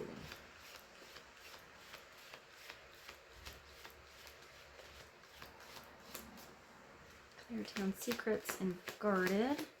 For pile 2, please and thank you. What is this about? You have 2. All right, you do have, oh, all right, guys. So you were having a spiritual awakening for sure because there's something that ended. There's something that you're never going to do that way again. Maybe it's a situation that only you know about. Maybe you just don't want to talk about it anymore. Maybe you're really processing this, but you have bad games and it's over. So it says like this is almost like a almost like the death card here. It's sometimes there is no next time. So those could be those boundaries. You're just not going to do something again, or you're not going to do it like that again. But it could be a situation that is just done. And in that case, if all of this alone time that you're having and you're going on this brand new phase of self-discovery, it's going to take you down an awesome new path. It's going to take you where you should be. But sometimes we have to really, really, really see the reality of a situation. Or if this is you ending something with someone else and it is done, it is being clear. It's being clear. It's not, you know, opening up the door and going back and forth and kind of, you know, that's kind of, if someone's like really, really, let's say into you or really wanting something from you or really being on a different level than you are, and it is not okay for you, and you keep kind of opening up that door a little bit, you're giving somebody hope. And if it's really done for you, you need to shut that door. But have a conversation. It's not about ghosting someone. If this is in your control and you get to be an adult and be mature and have some closure, that can be so healing to someone else to just get some closure. It doesn't mean you have to be the, you know, give the big old explanation on everything that happened. It can be very simple, very direct. But that closure can create so much healing, so much faster for someone than them sitting there in scenario land, wondering what happened, wondering what they did, wondering why you don't feel the same, wondering why you've changed, all that stuff. That can drive somebody bonky bonk. So maybe it's actually having a solid conversation. And if that's you not getting closure, that just sucks. That sucks. So all you can do is bring the attention back to yourself, see the reality for what it is. What is that? I just thought of Ariana. Thank you next. And move along, because there is something way better for you. And this is no second chances. The relationship is over. Failure, too late, and the opportunity is gone. It's like, you know, you can give somebody like 9,842 chances, but if on that last chance it's just the end, it's the end. It's like that. That's it. So it seems to be that it doesn't have to be a relationship. That could be a job. That could be just something that you're just not going to do it anymore. You see something a different way. You have this huge spiritual light looking at a situation. Sometimes if it's a situation you're in, when you're in it, you don't even notice how wrong it is for you because you're just used to it. It's just the norm. But if you're starting to see things with this kind of light, these spiritual eyes, that norm is not going to feel good anymore. And it's you having these big, beautiful wings to exit. What is that? Elvis has left the building. That's what I just heard. So maybe you guys like Elvis. I just heard nothing but a hound dog. So I'll put that song below. So there is something that is done. It is done, it's over. It's not a second chance kind of situation. Maybe that's why you're guarded. Maybe there were too many secrets. You know, maybe it wasn't a truthful situation, or this is something really personal for you too. It could be this situation's just kind of personal. It just really affected you, and you're just going to kind of keep it to yourself. You don't want to go blabbing about all the heartbreak and all the situations out to everyone else. You just kind of want to come back to your center, process, heal, deal with it, redirect your attention, and kind of do something like on your own here. And then this might be also what you were dealing with. Somebody that just was never serious. Maybe you were wanting something serious and people were just kind of playing like games with you. Maybe games with your emotion, with your mind, with your time, with your attention, with your energy. This is mixed signals, manipulation, immature behavior, dishonesty, being strung along, and bad intentions.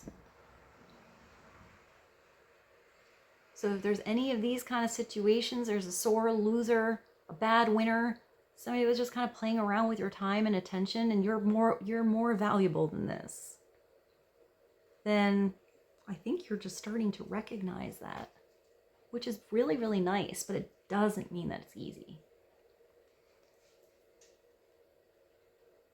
Anything serious. It could also be the other way too. I mean, that doesn't always have to be a bad thing. If it's just the don't want anything serious, and let's just say you had a really heavy situation and you're getting back out there in the dating world and or just chilling with some friends, like you just want to have some fun, just don't want anything serious. You don't want to like jump on that roller coaster again, and you're just going to kind of be light and fluffy like a bunny and have some fun and do you. And that's okay. If that's where you are, I am having I can't believe I'm clearing my throat so much for you guys in this reading. So maybe you're asking yourself some questions too. It's okay to want to just go out and have some fun, relax, have none of this drama situation, stressful things going on. It could just be if stressful situations are somewhere in your life, you need somewhere else where you're just like relaxed, or you just go out doing your own thing, hanging out with one good friend that gets you, maybe meeting a couple new people where it's not so heavy. It's just, hey, I just here to have a nice dinner, a nice coffee date. Let's go on a walk, let's go on a hike, let's go on a bike ride, let's just do something fun, and it just be in the now. I kind of see a different energy with this one, because it does look like it kind of could be fun to play some cool video games with someone, as long as you're playing the same game. I kind of don't think it's very fun to watch other people play video games. I kind of find that super boring. So, right. I did not expect any of these cards, and I must say this is a very different energy and reading from pile one. So let's continue. What did I do? I did go to the romance. So I guess I kind of want to pull the same oracle cards that I did for pile one, and I will do for pile three. So let's do a romance angel. I mean, this is on love. It doesn't have to be romantic. And some of these are about self-reflection. So let's get one card, see what comes up for you guys on this big spiritual awakening. Recognizing your skills and your talents. What you gained in strength and clarity from past situations. One card for pile two, please. You do have something coming very soon. So either very soon you will feel a huge release from all this, or you're now, after all of that happened, really, really feeling different in your energy. Like you're not even the same person. You feel so different. And usually it starts with your self-care, putting love back into you. For some of you, you might be like getting yourself all dolled up, maybe doing a little glow up, getting into some things that feel really fun. They feel like you. If you are, let's say, thinking about possibly in the future, maybe taking a little chance through at a new start in a relationship, how much more fun and exciting is it going to be when you meet a new person and you have all these amazing things that you've been doing to talk about, things you're really into that seem exciting, whatever it is. It doesn't matter what subject it is, as long as your heart is in it and it brings you joy and it has that little glow when you talk about it, you're going to be so intriguing and attractive to somebody else. And even if it's not an instant attraction thing, it's going to probably still be really good conversation and a good time.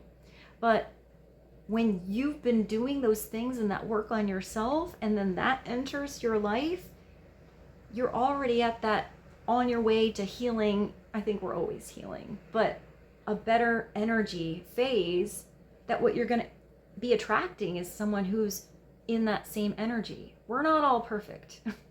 It's life. It's weird down here in this old school of the world, but it still would be a beautiful match with someone where maybe somebody's already healing too. Maybe you're going to elevate healing together, but when you have this sense of independence already, you're not relying on somebody else to make you feel better. You're not relying on somebody else to bring you happiness, because you already have it inside of you. You're already doing stuff that makes you happy. So if the new situation comes, if it works, it does. If it doesn't, it doesn't. You still got your own thing going on. And I mean, it does look like something is going to come to you very soon. That looks like such a nice little moment. It looks so sexy. And it does look like gentle. It looks like, it doesn't look like super hot and heavy. It looks like just a moment. You know, I just think of a whisper.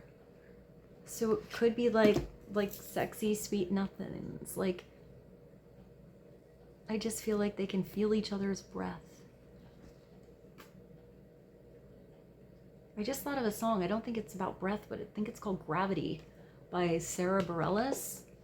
I mean, that kind of just came through out of nowhere, so I kind of can't remember the words. I'll put it below. Maybe the words will have something important to you, but the message is clearly decide what you want so that it comes to you now.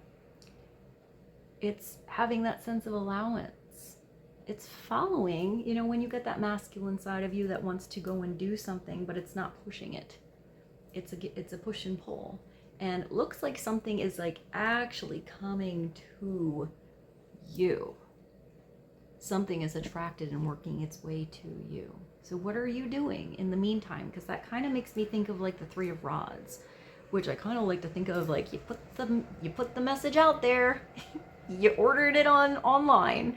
You know, maybe it's coming from countries away. Maybe it's coming from a town over, but it's still coming snail mail. So you have to wait for it to get to the mailbox and be in the truck and get in the plane and get into the other truck and then get down here. And what are you going to do? And all that time you're going to park your lawn chair down by the mailbox and sit there for a couple weeks while it's going to come. You know it's coming. Something's coming. Or you're going to do something beautiful and fun and productive with yourself in the meantime. You know? Take your beautiful self out. Do something fun. Get creative. You know? Get back to work. Or work on yourself. Or just relax. Whatever it is. Do something for you that feels right. Don't get stuck in overthinking and waiting for something and all that, because you're putting too much attention on something and it's making it harder to come in. So, but it does look like very soon you are having a very beautiful new beginning. So do have that hope. And it looks like whatever this is, you ain't doing it like you did it before. So I would say expect the unexpected. This might not be the same person and or relationship that you've ever like had. It might be incomparable to anything else. So leave something really open-ended in that sense of wonder to discover something new. You might be discovering something really new about yourself as well. So, all right, guys, I didn't even get to the tarot yet. Let's go to the tarot. Modern Love Tarot. Let's get a couple cards. Clarity on very soon. Guarded, gain, secrets. Something being over. This magical little rabbit. spiritual awakening, new beginnings, personal development, and I must remind you, you are heading in the right direction.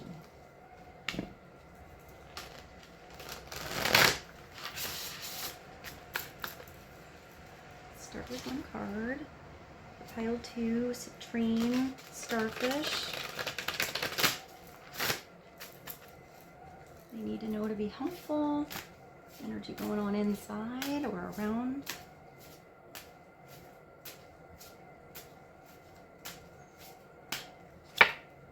Oh, you got like the best card. You are. Oh, I'm so happy that this just came through for you guys. So if you're hoping for just this comfort in yourself, it can be that. If you want to be really independent.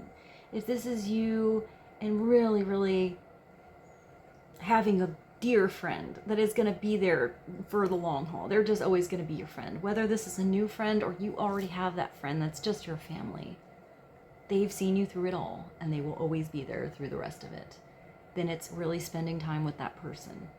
If this is you really wanting that partnership that can be forever, that feels like it's blessed, it feels sweet, it feels divine and special, like a fuzz in my eyeball. It is possible because you have the Two of Cups. I love this card. It's so sweet. You have these two little birds. Oh, it's interesting because they're not matchy-matchy. So this might be somebody really different from you, but you see these birds? It reminds me of my parrot. I do have an eclectus, and they're kind of an interesting parrot because a lot of parrots are the same exact color throughout the males and the females, and the eclectuses are different. The males are green with orange beaks and like a yellow on the tail, and the females are completely different. They're actually red and purple with black beaks. It actually looks like a totally different parrot. So, but yet they're the same. So you might meet somebody that seems really different. Maybe they have totally different interests. They come from a different part of the world. Maybe you're different ages. Maybe there's just some kind of dichotomy of something you didn't expect, but yet you match. You're like two puzzle pieces that just work. Look at, you're having like tea here on one of those like 1970s wicker chairs. It's so cute. And it's like an older couple here. So you might already be a little older. Maybe you've had lots of past experiences. Maybe you've never thought at this point this could happen. Or you could be really young. But I think even if you're young, you're probably pretty mature for your age. And maybe you and this person can see the possibilities that this isn't just going to be a one-chapter situation. Maybe it's just riding it day by day, seeing, you know, how many chapters it could be, but really enjoying the story every moment that you're on each page. I was gonna pull another card, but sometimes I put these down and sometimes I don't think, and I put them like this. So I think that when I put them like this, I should recognize what's there. And you do have the Eight of Pentacles. So whatever is coming through, you and or the other person or both are really willing to put in the work. I'm gonna do this. Oh, look, I'm gonna pull another card. You're willing to put in the work. To put in the effort. Look at these two people. They look so comfortable here. They got some cupcakes. I don't even know what kind of bottle that is. Got some glasses. I mean, this could be any situation. You and your partner. I would say even if these are, if this was a same-sex situation, there's still a balance some here between masculine and feminine. Whether that's in each individual person or where they like balance each other out throughout the day. It can go back and forth no matter what kind of relationship it is. It can be a masculine and a feminine, a man and a woman, and one has the pants on, is very masculine, but it's the woman, and the other is very feminine, but maybe they come home and that switches around. And like, you know, it's just the maneuvering and the back and forth of the energies so that there's always balance. And then there's like a chemical formula here. So I do feel like there is a little chemistry between you and somebody else. This could be a new partner. Somebody already in your life. That's not that situation. This is a different situation. This is sometimes the apprentice. So when I think of an apprentice, so it's somebody who possibly signs up to learn a trade. Let's just go to, you know, because this could be a financial situation. It is Pentacles. So it is putting actual physical energy into your real live 3D world to make possibly this love real. This love in yourself or this love in a partnership. But it's to actually manifest it in your real surroundings, to bring it back down to earth and make it happen. But let's just say this is a job and you have a specific trade, and the only way to learn that interesting skill is being an apprentice, either in a school or under a certain person, or a brand new job you're learning. Maybe you don't make anything in the beginning. Maybe you make just a little bit. You have to have a side job. You still have to do something else, you know, to pay the mortgage, pay the rent. But the skills that you're going to learn from putting that time in are so valuable that it's worth the effort. So in the beginning of whatever this is, you might have to put a little bit of extra effort into it and not quite see the results right away. But once those results start coming, something can build so fast with this Eight of Pentacles. Like it's like a manifestation number.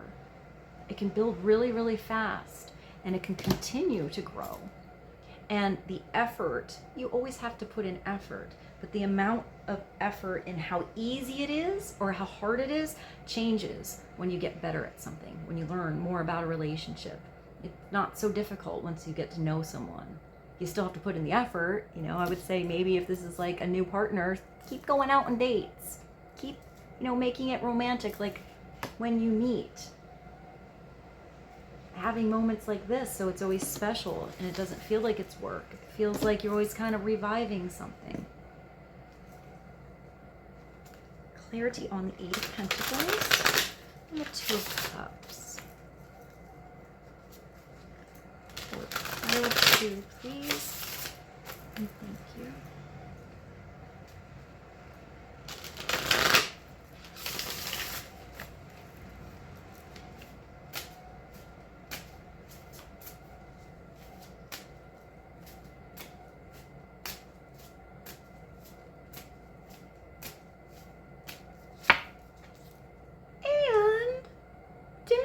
Something at the very beginning of this reading about how you were a magical magician and you were going to manifest things in your life. Well, there you go. You are the magician. Look at, you're a sexy magician. Look at you. She's wearing something sheer, but just in case, I'll do that. Oh my gosh, look at you. It's like you're dancing. You got all your tools on the table. You're not just making magic. You're making your surroundings freaking phenomenally beautiful. You're opening up the curtain. You're letting in the fresh air. You are manifesting. And you're taking those beautiful ideas, maybe your ideas with someone else, and you are putting in the work. It's not being afraid to fail. You are stepping up to bat. You're giving something a try. And for some of you, it might just be, for now, putting on this, you know, I hear a sexy blazer. Maybe for some of you, it's a blazer. But this, she looks like Superman. You know, in Superman, when she's flying up in the sky. So, what's that song? Can you read my mind? Do you know what it is you do to me? I'm gonna put that song below for you guys. That's like from the first Superman or something. It's actually a pretty song, but maybe I can find the actual scene. I feel like you're actually becoming like a superhero, not just a magician. What's at the bottom? And you have the sun. Oh, you guys. You're not just putting on your spiritual wings or manifesting things or putting in work. You're being your authentic, big, beautiful self. You're getting to be yourself. You're feeling like yourself. You have the sun. So no matter what other else came through in this reading, the sun just puts extra love and light on everything. It's like the ultimate star. You can't miss the sun. You can't miss this opportunity. When this situation comes through, if this is a partnership that you want, they ain't gonna miss you. You're gonna be shining as bright as the freaking sun. There's no way to miss you. You're not gonna go anywhere. It's always gonna come back around and be right there. I hear a support. For some of you, maybe you actually have children, and I love that there's parrots. I just talked about, this is not the parrot I had, but I weird that of all of the birds, this card has parrots. Maybe you have a parrot. Look at how big the sun is. So maybe it's starting a family. Maybe it's healing in your family. Maybe this is your chosen family. And this is, when the sun comes through, you feeling like you're a child. It's doing something where you are just having so much fun, when you are just in laughter. And you really feel like every moment is thriving, not living, thriving. It's really beautiful. I do feel like the sun is the biggest energy in the tarot. And I don't even feel like, even when it's upside down, it is negative in any way, unless it's just an opportunity that you're not taking. But it's so freaking bright that eventually you are going to take it. Maybe it's raining for a couple of days, you know, but the sun's always going to come back out. There's something being offered to you that is just beyond special. It's you being in the spotlight. It's you being recognized for how special, how valuable you are. It's golden. It's not just glitter, it's gold. It's a different kind of value. And I'm getting chills at the end of your reading. So I hope you guys enjoyed this reading. I hope it was helpful for you and brought you some kind of clarity. I love you so much. Thank you for being here, and I'll see you soon. Bye. Hello, pile 3. Hi, welcome. Welcome to your reading. Now, if you picked this amazing smoky quartz and the lotus and the light SEER'S tarot, this is your reading. Let's get you guys a little more clarity on energy that's going on either inside and or around you. Bring a little wisdom to this situation. We're actually going to start with the Animal Whispers empowerment cards. Let's get some clarity for you guys. Let's see what God, Source, Holy Spirit, Christ consciousness, our higher selves, angels and energies of love have for the highest and the greatest good of all. Clarity for pile 3, pile smoky quartz, lotus light seer. Bring a little wisdom to the situation, foundational energy. They need to know the highest, greatest good of all. Please and thank you.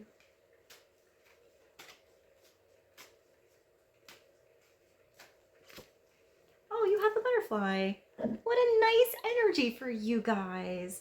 So this is spreading your big, beautiful wings and flying. You've already come out of the cocoon. You've already figured out a situation or probably healed from something that happened in the past.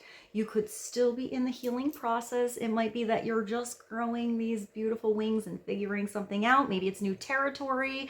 Maybe it's a new situation, job, relationship. But when you're flying, it's something that looks different. If it's that you have these big, beautiful wings, these talents, this thing that you're so unique and special at, and you're not doing it, and you're getting in your own way, this is coming through to tell you to spread your wings and fly. What can you free up in your schedule so you have more time to do something that you love, or spend more time with that person you're thinking about, or walk along that journey that feels like it's glowing a little brighter than the others? It's not, not getting in your own way. So if you're procrastinating or you're worried about maybe just taking that first step, sometimes that first step is the hardest one. But once you take one step, it feels a little better. You take another step and it feels a little better. and then you start to like break in your shoes, break in your wings a little bit. If this is you and you are already feeling like you are flying pretty good, but you are flying over territory that doesn't look like somewhere you want to land, then maybe it's flying out of that territory into a different situation or somewhere where it feels better. Like there's more flowers that you want to smell, that you want to, you know, dive on into and explore. Maybe I'm getting like, maybe some of you even have like a tattoo of a butterfly, or you really do connect to butterflies. Maybe you get to see a butterfly. Makes me think of this one time I took my sister to, I don't know, it was like the Met or the Museum of Natural History in Manhattan, and they had a butterfly exhibit one time. And it was only there for a couple of weeks, and it was like an atrium or this garden, and all of these butterflies were just all over, and they were like landing on little kids' shoulders, and it was just so, it was so magical and special. I'm kind of glad I had that little experience, and I forgot about it until now. So thank you for having that little experience come back. So maybe you're thinking about a certain memory you have. It doesn't have to be butterflies, but maybe it's something that feels kind of special and sweet. Maybe it's starting to make some plans on how you could maybe not necessarily recreate that situation, but maybe have another situation that feels sort of special. Maybe you have a sister or a brother or a sibling you can do something with. It could be your kids, it could be your honey, somebody special to you. Maybe it's a big group. I just see now like a trip. Like, what is that? What are those trips that you can take and you like a bunch of people go somewhere really far away, but you kind of all ride the bus together? That's kind of what I see. So maybe some of you are going somewhere pretty cool in the world, but you're going with kind of like a group. So it's sort of like a tour. So you kind of have free reign to kind of do some things that you want, but you have, you know, a guide or someone that can help you go to certain locations. That's kind of what I see. So maybe some of you are planning an awesome trip. Let's go to the angel numbers. Let's get an angel number for you guys. Clarity on the butterfly, spreading your wings, flying. Maybe flying. I mean, maybe some of you are actually booking a flight somewhere. Maybe some of you are a pilot. That's pretty amazing. I do see an airplane now. So maybe it's just booking the ticket. After that, it's booked. You know you're going to go. You'll figure out how to adjust your schedule, take off from work, pack your suitcase, all that stuff. But as long as you got it in the calendar and you know it's there and you got the ticket, then you're going to do it. So maybe booking that ticket is the hardest thing. That's where the procrastination is happening.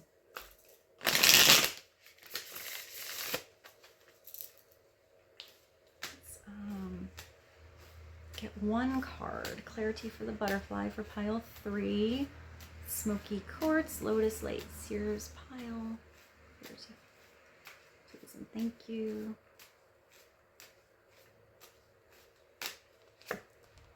Oh, you have 0909. Yeah, you have new beginnings.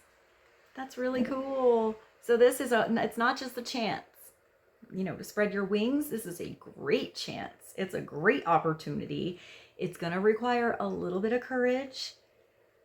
It's accomplishment, endings, conclusions, and not just, wow, you guys got big energy. It's not just love, it's big love. So that could be a big love, romantic, awesome situation, a big love with a family member or a friend, like someone you just have fun with, or feeling this big, abundant, beautiful love in yourself with what you're doing, where you're putting your time and attention, enthusiasm. Wow, guys. All right, let's see what it actually says. It says, well, 0909. I always think that's a cool number because it brings you to an 18, which brings you right back around to a 9. So I do feel like you're going somewhere and coming back.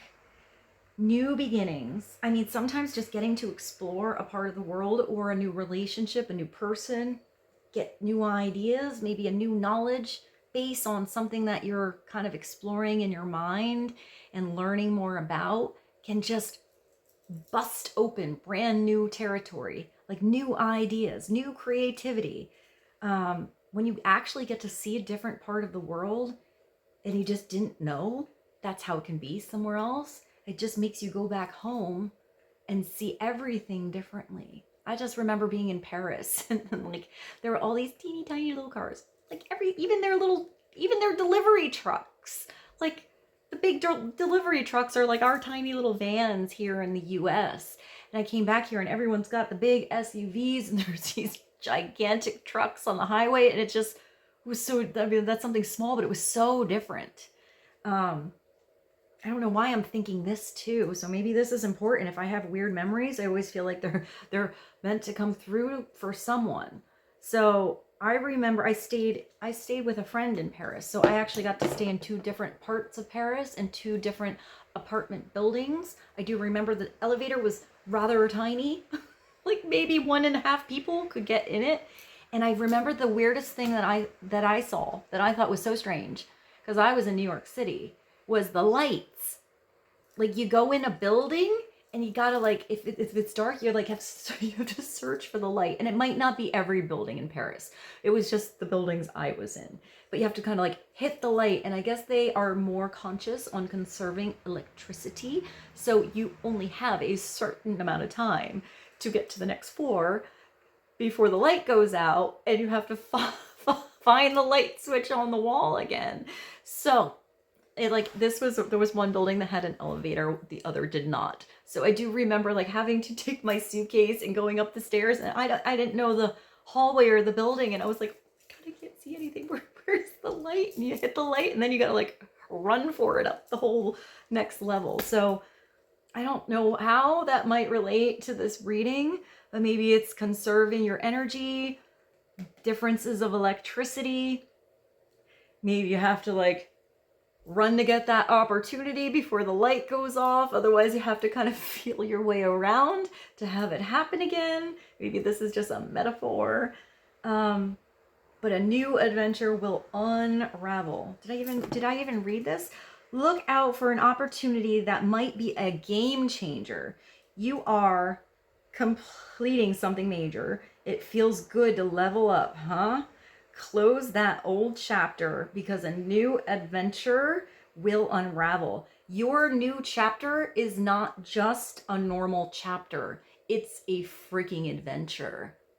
It's like a treasure hunt. It's that exciting. So maybe some of you are actually doing something that feels like an adventure.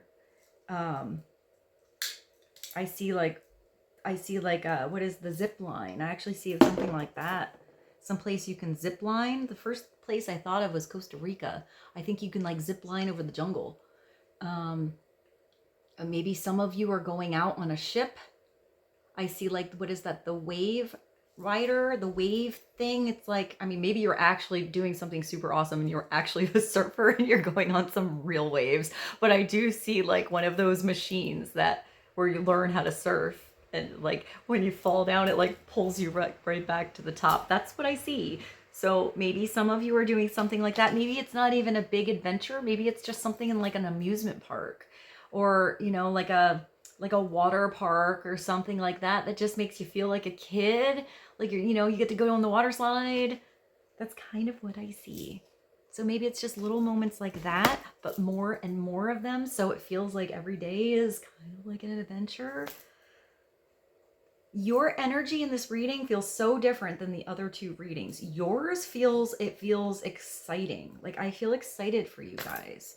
So let's continue, because sometimes different messages come through with the reading. So let's go to the clarifying love situations, whether this be a business partnership, love within yourself, a friendship, a romantic situation, a situationship, whatever it is for you.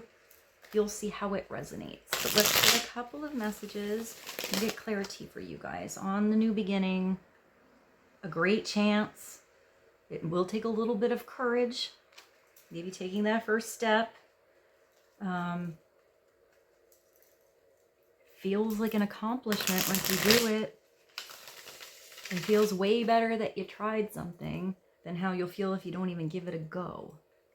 Coming to a conclusion, so you could be leaving something. Maybe some of you are actually moving. That's a pretty big leap of faith. Moving to a new town, maybe just a new apartment building, maybe to a new city, a new country. Maybe you're moving in with somebody or moving out and on your own or in with someone else. Some of you could be like transferring for a job or like going back to school, something like that. Clarity for pile 3.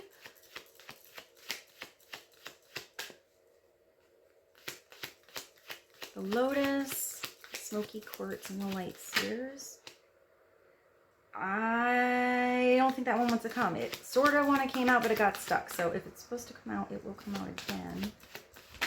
That one. Like when they flip, you're healing. So maybe you've already had a lot of healing, or you had some growing pains, you know, growing those wings or flying out of a situation. Sometimes when we first grow, it's kind of uncomfortable. You could, I mean, this says healing from emotional wounds, which is really nice. It means that something is not feeling so heavy anymore. It feels released, like you can fly. Healing is something that is not a time thing. Sometimes healing takes a really long time, like way longer than we expect. And sometimes it happens faster, you know, faster than we thought it would. It is different for everyone. So just allow yourself the grace to heal in your own timing. Sometimes, you know, we're doing really good and then something sneaks back, you know, and you remember and you kind of fall back a little bit and then you get back up, and it's more like a ride than a straightaway. But this says you are recovering, repairing, improving, doing some shadow work. It's deep healing, and you're getting over something. This is really nice because something is not affecting you the same way it would in the past, or it was a little bit ago, or it's going to anymore. This could be a person in your life that like kind of just either puts some fun into your life, brings you into new situations to kind of like redirect where your mindset was. I mean, it's like other people can help heal us. It's us that do the healing, but sometimes you do have a very special person in your life that is just a healing influence and energy. And sometimes it's just doing something different. You know, if you're just in the same energy all of the time and you're not having these new beginnings that the universe and God is calling you to have, it's not going to feel like you're really flying until you have that experience, or you at least know it's coming up. I mean, I know I did say this in one of my readings sometimes, but I did have that happen. I was just sort of at a plateau, and I actually went away. Like I hadn't gone on vacation so long, and I just went away to see a friend, had a couple days somewhere different, and just being around my amazing friend who was just the beautiful soul in the world, and I am so blessed to have, and doing some things that were different, having fun, I came back feeling like I was a different person.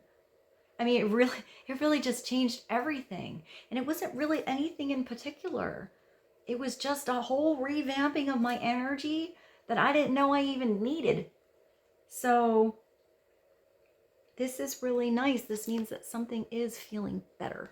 Let's get clarity on healing for pile 3. It could be also somebody else around you that's finally healing from something. Sometimes it's a recent situation, and sometimes it's something that we had buried from really long ago that we hadn't addressed or recognized or forgot about, and sometimes it comes back out of nowhere.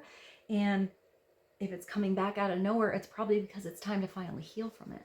So that's really nice if that's a situation that's actually happening for someone else. But I would say just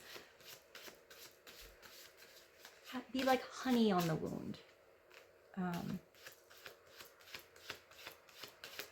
I don't know why I heard this. I heard be there or be square. That's such a weird thing to say. Is that like a saying from the 1950s? Oh, maybe that's important for someone. Sometimes I have really random messages that come through. Maybe somebody's actually inviting you to something. Or you're inviting someone else and they have free will and you're like, hey, like, be there or be square. It's up to you. Do it or don't. And you kind of like leave it at that. But maybe somebody's going to come around, come with you to do something. Be there or be square. So weird. All right, what was that one? You got triggers. Yeah, that was kind of what I was just saying about the healing. Sometimes there's something that we forgot about. And it could be looking at a picture. It could be in a situation that's very similar to something you went through in the past. And it kind of hits a little trigger. But when those triggers are hit and that, you know, that booby trap happens, it gives you the brand new opportunity to recognize it, face it, have self-awareness, see what it is, and then see what you do so you can heal from something and it doesn't trigger you again in the future. It's usually something that comes up that can redirect us to having better boundaries, you know, healthier boundaries. It does say that there is a challenging connection. It's having lessons. It could be unhealthy or pushing, a karmic relationship, chaotic, provoked, unbalanced, and fleeting. So maybe that's what you're actually healing from. Those kind of relationships where you were always just like, somebody was always hitting your buttons. That could be any kind of relationship. It does not have to be love. There could be a dear family member that you love very much, but they just know how to hit your buttons. So it could be that there's a chance to have some clarity. Maybe it's challenging because you can't make anyone else feel, think, or do anything before they're ready or they want to, or they have the self-awareness. But sometimes people don't even know they're doing something. They don't even know that they're hitting a little trigger or crossing a line. So if somebody doesn't know that that's happening, maybe you need to be clear about what happened so people know not to do that again. And then if it keeps happening, that's another story. You have to go with that as that, I hear, engine flows. It could be for some of you just not being in those situations anymore. If they just keep hitting your buttons and make you feel like, you know, your buttons you're gonna hit your breaking point soon. Maybe you've already done that and you're just not dealing with it anymore. It's not for you. If you're trying to push someone to heal or push someone to do something, you have to take your energy out of that because it gives no allowance for something to grow or change on its own. It's only putting more tension on a situation, which just makes it way harder. So for some of you, this new beginning, I mean, I feel like for most of you, you're done with anything that feels like chaos, like drama, like you're not flying free, like it's restricting you from beginning something new or feeling like your brand new self. If it's a karmic relationship or something like that, usually when we're in those cycles, we don't even notice that we're in them until something is hit and you notice that you are different. The way you see that situation is different. Why does that keep repeating? Why is that, whether it's with the same situation or different situations that are all similar? If it's that kind of situations, all you can do is bring that back to you and say, if these situations keep happening, what role did I actually play in those? And not put the blame game on the situation or the other person. It's bringing the power back to you because you are where the change can be made. It starts there. And once you see it, it's like, yeah, you got it. And now it doesn't have to repeat. And if you see situations similar, you know not to go down that road or be in that relationship or handle that thing a certain way. It could just be a way of doing something. It doesn't always have to be the situation or the relationship. It could just be your approach. And if you know that your certain approach or sense of timing or way of doing something wasn't working, even in a particular relationship or overall, you can change how you do it and therefore get different results. Which, even if it's the same situation, it can feel like a new beginning. It can feel more freeing and like you're finally flying and like you're not getting these buttons hit all of the time. So let's get one more card. Clarity on trigger, healing, the butterfly, new beginning for pile 3. What else do they need to know? Help on relationships.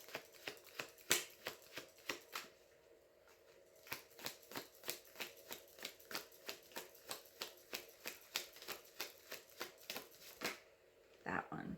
And you have support. It's interesting because you have, where is it? A big hand coming out of the water. So I do think some of you might be going on a boat or coming out of an emotional situation. I see like high five, you got this, high five. That's what I see. Maybe you high five somebody.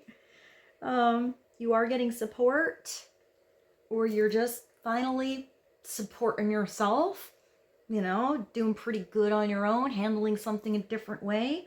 Maybe giving high five. I'm such a dork. It's like high-fiving yourself. But I do feel like there is support around you. It says you will overcome issues at hand. You're going to get through it. I think most of you already have. I think this is a situation you've already recognized and you're done with, and that's what you're healing from, and that's why you're flying a totally different way. That's why you're spreading your wings a different way. This is, oh, interesting. It does say has secret help. That could be divine help. Or that could be somebody helping you that you don't even know about.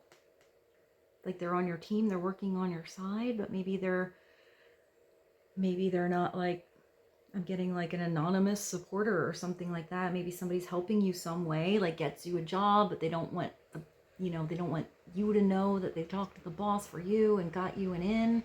It could be help with a relationship. Maybe somebody kind of stuck up for you, or gave somebody like really helpful advice to help them out of a situation. Sometimes if you are the person trying to teach somebody or get a point through, it's not the message, and sometimes it's not even the delivery. It's where it's coming from.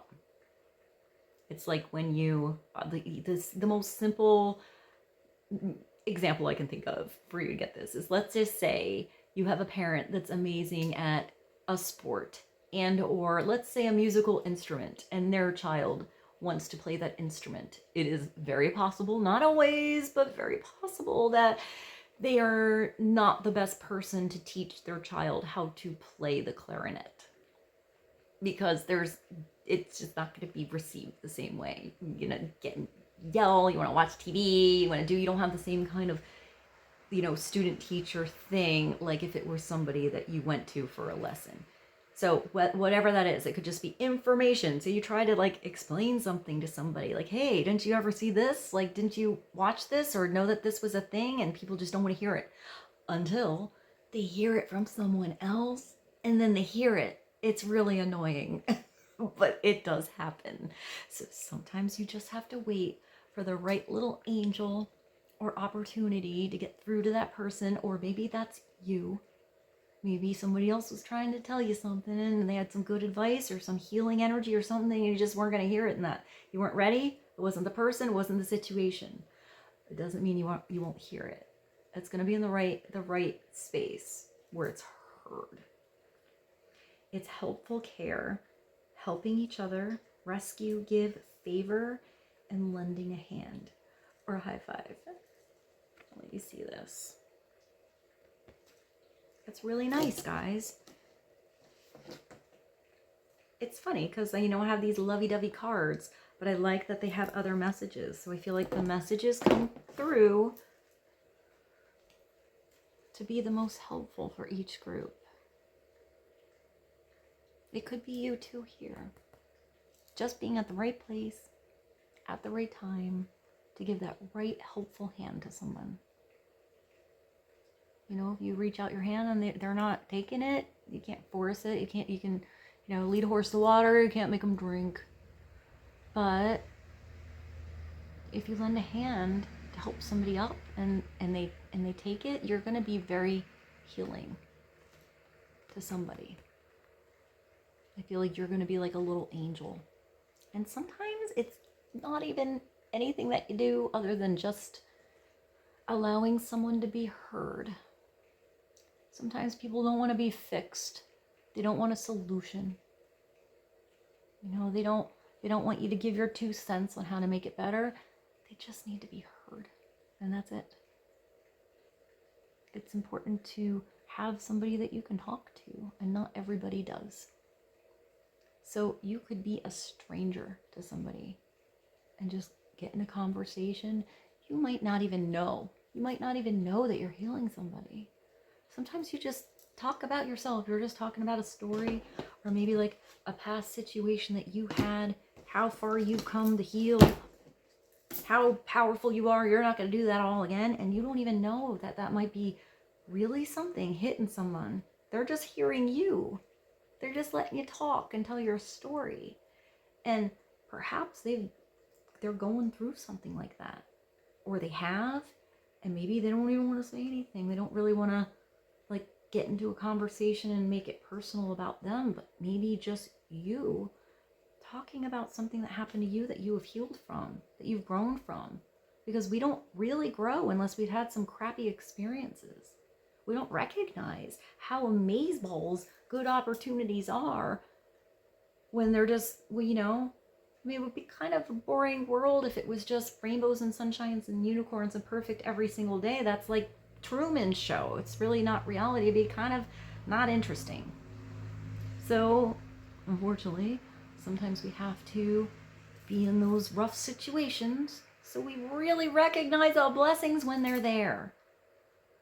And sometimes it's to go through something to not just heal ourselves, but maybe somewhere down the road really create a big difference in the healing of someone else, and sometimes many, many others. So maybe some of you really are healers. It doesn't have to be your professional position. It could just be your energy. Maybe some of you do work in the medical or healing industry, or with therapy, or maybe something spiritual, and you do heal a lot of people. But it's probably because you really understand what it's like to have some experiences yourself. So, all right, let's move along. Oh, I didn't even do this. I was doing this for the other 2 piles. So even though there wasn't a lot of like super romantic stuff here, except for that big love here in this card, let's go to the romance angels and pull a card for you guys. Perhaps this is a totally different situation than this, and that was just a message that was needed to be heard by someone. Let's see what comes through. Clarity. And the romance angels for the collective, please and thank you.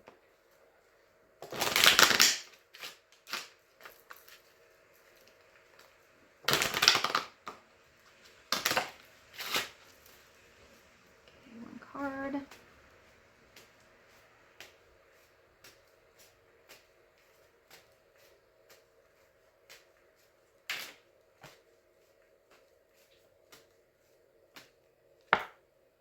Oh, you have a wedding. This is pretty big. So maybe you're healing from a past situation that was like a long-term thing. Maybe you're healing somebody else that's going through something. I mean, sometimes you can be married for like, you know, it could be maybe a couple months. Maybe it was 40 years. But the situation involves marriage. So whatever you are thinking about, it involves marriage, but that's commitment. So not all of you are dealing with a marriage. For some of you, it's commitment to a cause, commitment to yourself, commitment to your family, commitment to maybe going out and like experiencing the world, maybe commitment to a person, but it's not marriage for all of you. Maybe it's whatever you call it. If it's you and someone else, it really only matters what you think it is and what you want it to be and the relationship you create. And if it's for some of you and it's maybe ending a marriage, going through a divorce, going through a separation, then there's still support around you and a healing energy and a chance for a new beginning. Whether it's back into this situation, but it's not going to be like this with all the triggers, or it's actually in a brand new, like a brand new road where you feel a freedom, you feel like you're supported, you feel like this new beginning is the biggest love and opportunity and great chance you've ever had, where you're continually healing. And when you're not really having any of these situations anymore, it's going to be different for all of you. Maybe for some of you, you've always thought you'd be single. You didn't want to get married and think that was for you, not your thing. You do your own thing. You spread your wings. You know, I'm getting you like you flit and you float and you're kind of free, like a, what is that? Like a, not a free bird, like a free spirit. That's what it is. And maybe someone comes into your world and all of a sudden you're thinking differently. Or someone, you know, it could be someone else too. Maybe someone else is thinking differently now because they've met you. Maybe everything is going to change. Situation involves marriage.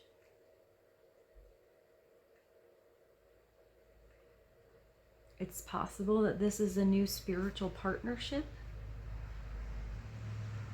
that you're stepping into, and that this union is going to have a different type of energy and balance than anything else you've ever been in before. And it's possible you're thinking about, maybe for some of you, you could be like, for some of you, you could be widowed. I don't know what they call it, a widower, if it's the guy. Maybe you're looking back at your wedding and the situation you're in, and that was the most magical thing you could ever experience. Maybe it was beautiful. Maybe it wasn't a karmic situation. Maybe it was perfect. And if that's what you're healing from, you just have to go in your own timing.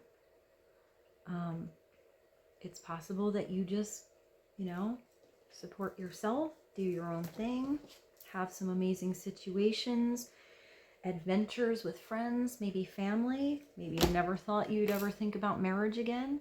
Maybe for some of you, you'd really like to give it a try. We're all so different. All of our situations are different, but I definitely know that it can happen again if you want it. It's probably not going to be like your other marriage. It's going to be something totally new with a totally different person. And you're probably totally different now. So that's kind of cool. It's the possibility to have another adventure in your life. So maybe that is coming through for you. Maybe you never expected it. It just kind of made me smile. Like that's probably a really rough, that's probably a really, really rough situation. To really have a loss like that. If you feel like you lost a soulmate. But you can just be true to yourself and just be open to each opportunity that comes your way. You never know. You never know if this something comes through and it feels just kind of blessed, divine. It feels a little bit different. It feels like it's not just a chance, like it's something really could be great. Maybe just start slow. I feel like you'll be supported no matter how fast or slow you want to do something. And whether you want to call it marriage or a partnership or going steady, I feel like you're going to figure it out for you. And if it involves somebody else where it's this kind of commitment, you're going to work it out between you two. And let's go to the tarot. I didn't do the tarot yet. So the light SEER'S tarot. And I think that situation is different for everyone. I think there's different ages here. People have all kinds of different situations going on right now and in their past. For some of you, you might be really young. Maybe you're dealing with a totally different scenario. Maybe this is, you know, your first big, real, long-term relationship that's coming on through. Rose is waking up and she's making funny, like, yawning sounds. If you hear some funny sounds coming from the thing. Let's get clarity for pile 3 on wedding healing trigger. 0909, the butterfly, and support. You could also be like, totally, this wedding thing could also be you actually just going to a wedding. I mean, it could be a very simple message for some of you. Or you have a son or a daughter, a niece, a nephew, maybe a sister, a brother, a friend that is getting married. And that energy is kind of in your sphere right now. Maybe you're even helping with the wedding. Maybe this could be a totally separate message. Maybe someone's really stressed out about a wedding and all their little triggers are being hit and you're offering a little healing, a little support in that situation. Like, it's okay. It's okay. It's just a day. We're going to get the florist to get the flowers, or we're going to go in the garden and cut them ourselves. It's going to be okay. It's about the union that's happening today, not being stressed out that the chicken was cooked wrong. I'm kind of getting that too. So for some of you, it might not be this huge relationship thing. It just might be this kind of energy around you, and you are somehow a support and a healing help to make something feel like this brand new beginning is going to be less stressful, like it's flying free and floating, and maybe little situations that are occurring don't have to be so difficult and stressful. Wow, that was a really random message to come through with all those cards. Maybe some of you are even wedding planners and you deal with those kind of situations and triggers and stuff all the time. I mean, you see people, you see all the family members, all the family drama, families celebrating, different energies, people in their highs, people in their lows, people stressed out, people excited, people with cold feet. And you probably deal with all over the place situations. So maybe that's why you need a vacation. If that's you, and I'm talking to. Good old vacation on a beach. Sit there with a book. Put your toes in the water. Or maybe just camping in the middle of the woods where there's no TVs, no nothing. Just listen to the birds and watch the campfire. Okay, let's get some tarot cards for you guys. Clarity for pile 3. Just giving us a really good shuffle. Let's pull one card for you guys. A little clarity on the butterfly. Triggers, support, healing, wedding, new beginnings, great chances, great opportunities, a beautiful adventure, something unraveling, you leveling up, closing old chapters. You got the Magician. This came through on pile 2, not to spoil the surprise if you are going to watch that reading too, but you are making magic. You are having new beginnings. You have already started that brand new adventure, because that's the Fool. It's having that wide-eyed, childlike sense of wonder that, no, new territory, anything can happen. And you go on this self-discovery, discovery of new relationships, new land, a new way of doing something, a new way of seeing the territory that you're already in.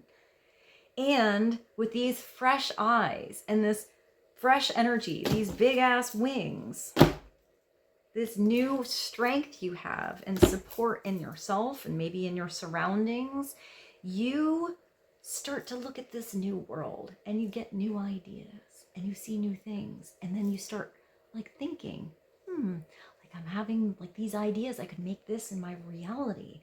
And then you start taking these beautiful visions that you're having, these dreams, and seeing how you actually have the tools around you to make it real. You don't have to just think about it in fantasy land. You can actually have it. You can actually figure something out. You can actually do it. You actually have the talent to try that. You actually have the balls to give it a go. Do it. You never know. The Magician has the confidence to try until it works, to just do something different. If that way wasn't the right way, you go down a different path. I don't like that path. I'm going to go over this mountain over here. That one feels better.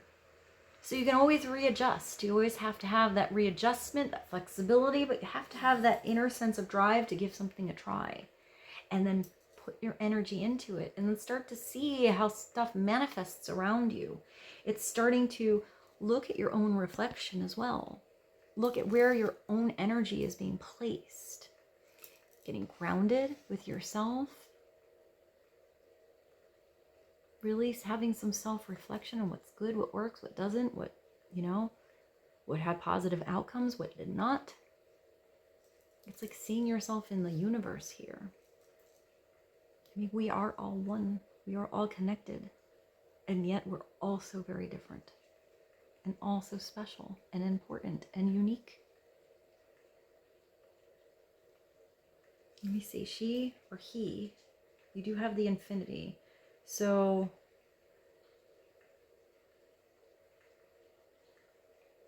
it's like you're receiving guidance from your higher self, from God, from the universe here.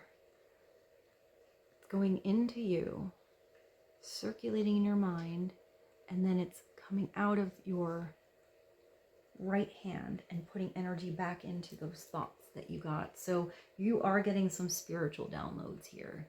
You're getting ideas and inspiration that doesn't feel mundane. It doesn't feel like you're just pulling a trick. The magician upside down, doing something that's really not so special. Trying to, you know, pull a parlor trick or something like that. This is not that kind of energy. This is magical, universal. I hear delight. Oh, isn't there a song? Afternoon Delight. I don't even know if you guys had any other music come through. That's a really weird song to come through there. Afternoon Delight. I will put it below for you guys. I have no idea who sings it. I do believe it's a 70s song. Sometimes the most random music comes out of my mental jukebox. So let's get some clarity on the magician. For pile 3. What is this? Magic, manifestation, beautiful acknowledgement of spiritual energy and actually making it real in your 3D world. All about. It's about happiness and joy and support and healing. It's about friends. It's about your family. This is really, really connecting. I mean, I felt like the brother and sister, like it could be your sisters or your chosen family, your girls, your boys, it doesn't matter. The 3 of Cups is going to that wedding. It's going to a party. It's having a good time. It's reflecting your beautiful self out there and reflecting the same sort of beautiful energy back to you. If this is you not getting out and flying, this is telling you to get out and have some fun. Upside down, just because we look at everything all around here. It is people that are self-indulgent. It's like the mean girls that get into the gossip and put down others and talk about everybody else's drama because that makes them feel better, and not being happy for other people. You know, it has to be because of something else. It's just negative. So if that's your, you know, situation you're thinking about and you know who that is or that place, that's probably a part of what you're leading.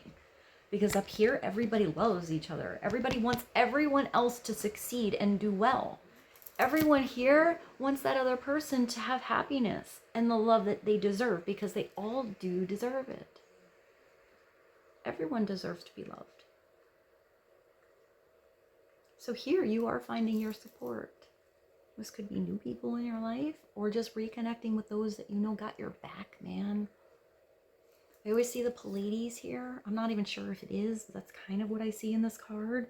So maybe you connect to the Pleiades, or like that's the 7 sisters. I think that's right. The 3 of Cups is also, I mean, I always see 3 as a creative number. So you could be getting really creative with others, maybe doing some projects, having some fun, like, I don't know, some kind of like, I actually see like a knitting group. Maybe like something you do that's sort of a hobby, but you do it maybe in your home with some others. What is that thing they do, like sip and dot? I just sort of saw that. Rose, hi babe. She's waking up and I have a feeling we might have to go out.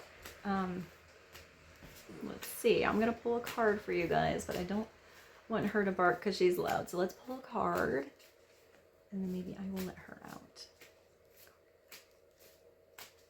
Card for the collective. Sum up the Magician and the Three of Cups. I said the collective. I'm so used to saying that. I always do collective readings. For pile 3, the Lotus and the Smoky Quartz and the Light Seers. Please and thank you. Oh, that I didn't expect. We have the Seven of Swords and we have the Five of Pentacles. So we definitely need to look at these. She's making noise, so we will look at both of these. I'm going to show you. Hi, babe. I'll be right back. I'm going to pause this for one moment. For those of you who like numbers, I paused it at 44:37, at least on this video. Rose did a pretty good job. This has been a really long reading for me. I did all 3 of these piles in one go. So it's been a few, probably hours now that I've been doing this. I hope these readings are all helpful for you guys. Let's address this Seven of Swords energy. Sometimes cards come through that I don't expect. I feel like it's a very different energy from the beginning. But if it's coming through, it needs to be seen by someone. And I hope it's helpful. The Seven of Swords is it's kind of a weird card, but it doesn't always have to be a bad thing. Sometimes it's just needing to exit out of a situation without a lot of drama, without saying a damn thing. You just gotta go. So if this is like that weird party here with a bunch of mean girls, it's just recognizing that you don't even have to say goodbye. You're out. Bye. Not bye. Just gone. It's at the Irish exit. It could be somebody who's being a little sneaky, trying to like kind of go under the radar with something, not give all the information. Sometimes it's somebody trying to get away with something, but it looks like it's not. Like, it looks like at least this big ass crow is making a big loud noise. So, and the feathers are falling out. So this could be you in the past situations. Maybe this was something that you dealt with. Somebody not really being direct, always kind of in and out, not giving the whole complete truth. And that's the kind of situation that you're flying away from and manifesting new situations with this beautiful group of others who just love and support you. And if there's more of these kind of situations, you're going to recognize them right away. And I feel like you do have some awesome peeps that got your back too. But this Magician is pretty powerful. You can actually do it on your own. So it might actually be that you just need to kind of exit a situation in silence.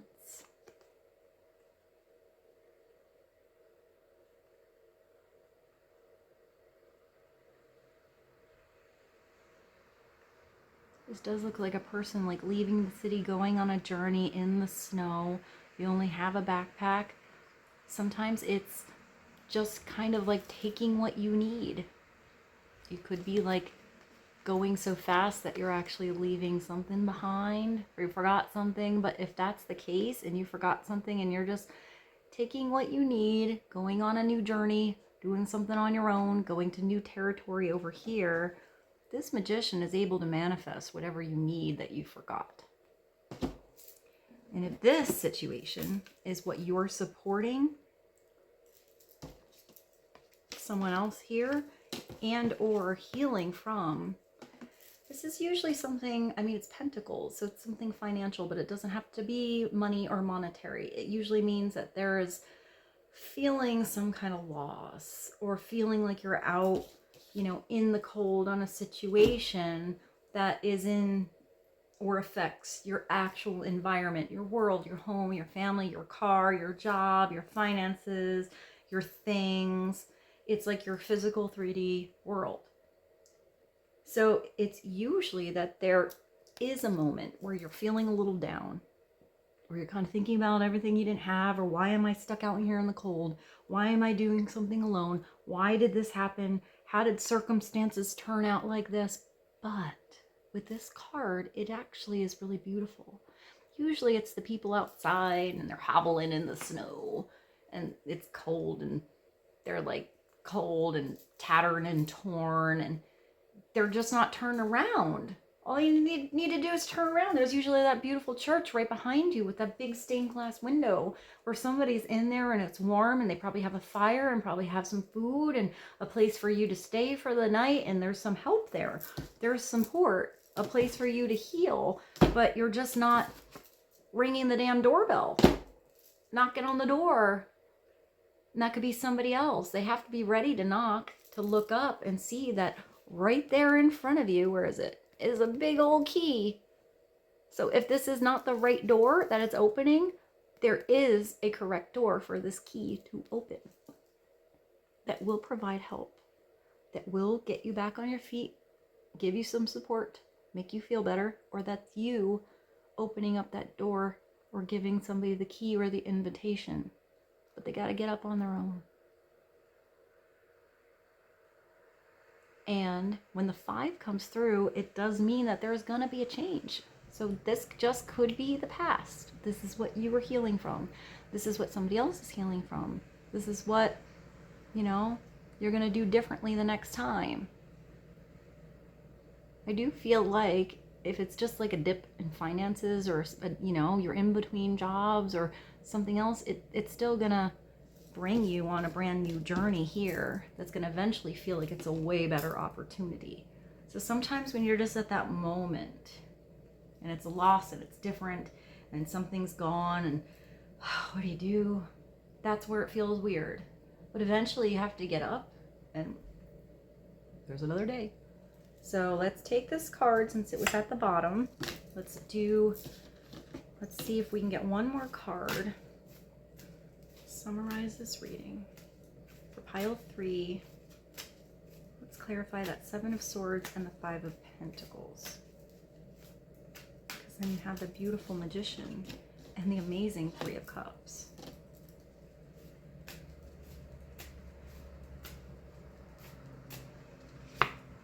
You have the Moon. So this is something emotional. This is something that was unseen, unclear, and I mean, this is healing emotional wounds. When the moon comes through, it's telling you to, sometimes you got to dive deep in there. It could be something that's hidden under the surface that you didn't see, but eventually this full moon is going to come out and something is going to look way more clear than it did when it was completely in the dark. It's really trusting your intuition. It's riding the ebb and the flow of all those waves of emotion as they come through. They're always going to change. And I just see like the waves. Like sometimes it's your wave and you catch that wave, and sometimes you have to bob out there for a while to get that perfect wave. The tides are always going to change. Here it looks like you are under the surface of something. But it does look free. It looks like she's floating. And she's like this, and she's looking at that moonlight. So you're looking at how something could become clear. Sometimes the moon feels weird because the shadows look funny in the dark. You know, it's like, oh, what is that? What is that over there? And then you see it in the daylight, and it's just a freaking bush. You know, it's just a weird, like I'm seeing like a flamingo or a figurine in the yard. It wasn't like a scary little troll or a monster all along. So sometimes you just have to wait for the sunlight to actually come out. Sometimes it's a longer wait if you're waiting for the moonlight to actually show something. At the bottom is the Hangman.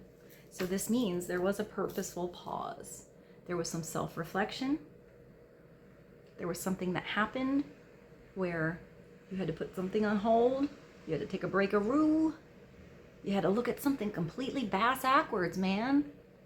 You had to see how something was a blessing in disguise. You had to see how something you went through brought a growth. You had to change your perception on a way of doing something or moving forward, or how you approached or handle something. It's beautiful. Is that a 4 too? Usually the hangman has the leg that's crossed and it creates a 4, which means that whatever this is going to bring you stability. It is kind of like a 4 here. Maybe you do aerial silks too, or do some kind of cool yoga. But look at the illumination on her head.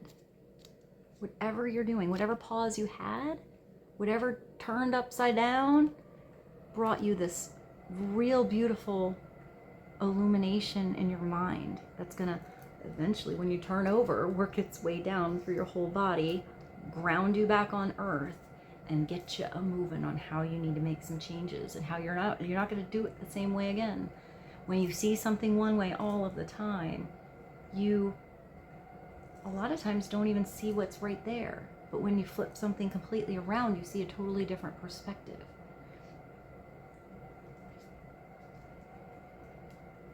I did just think of this. Like it's like, I don't know why, but sometimes it's like a song.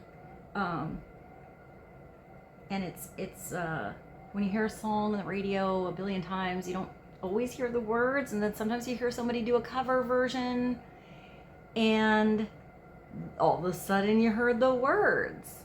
Like you didn't notice it until somebody else did it. So, I mean, the first song I heard, and this may have come through in past readings, but I heard Umbrella. And there's a beautiful version by Rihanna, but there's actually one by Mandy Moore, and it's totally different, and you see how beautiful that melody is and the words that are being said, and it just makes that song you heard on the radio a billion times seem like it's a totally different song. So I will put that song below for you guys.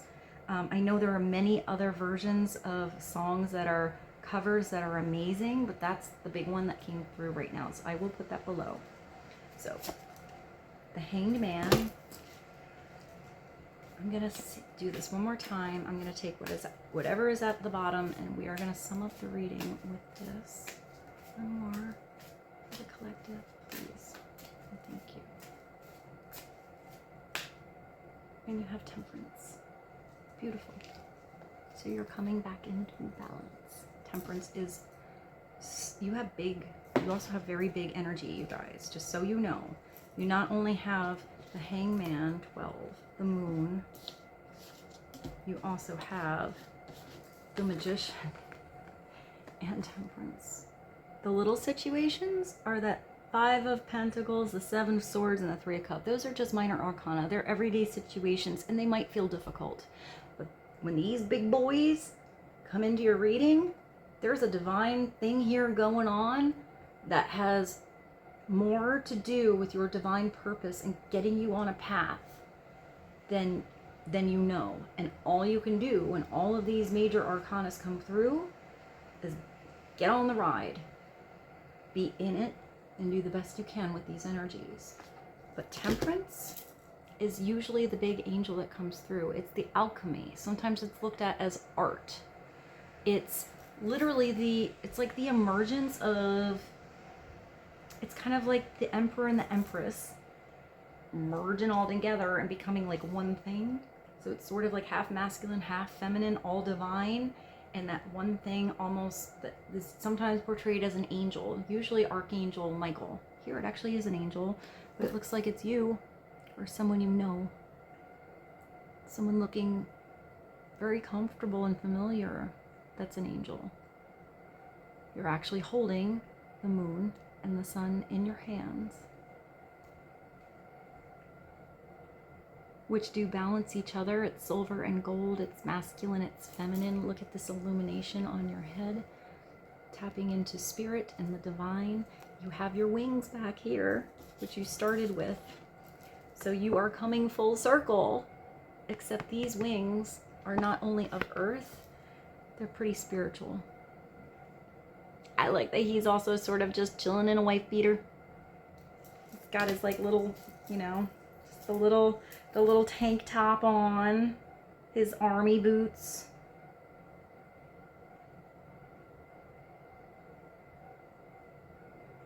And this is really, really finding, like, I feel like it's the professional. I'm going to end with this, guys.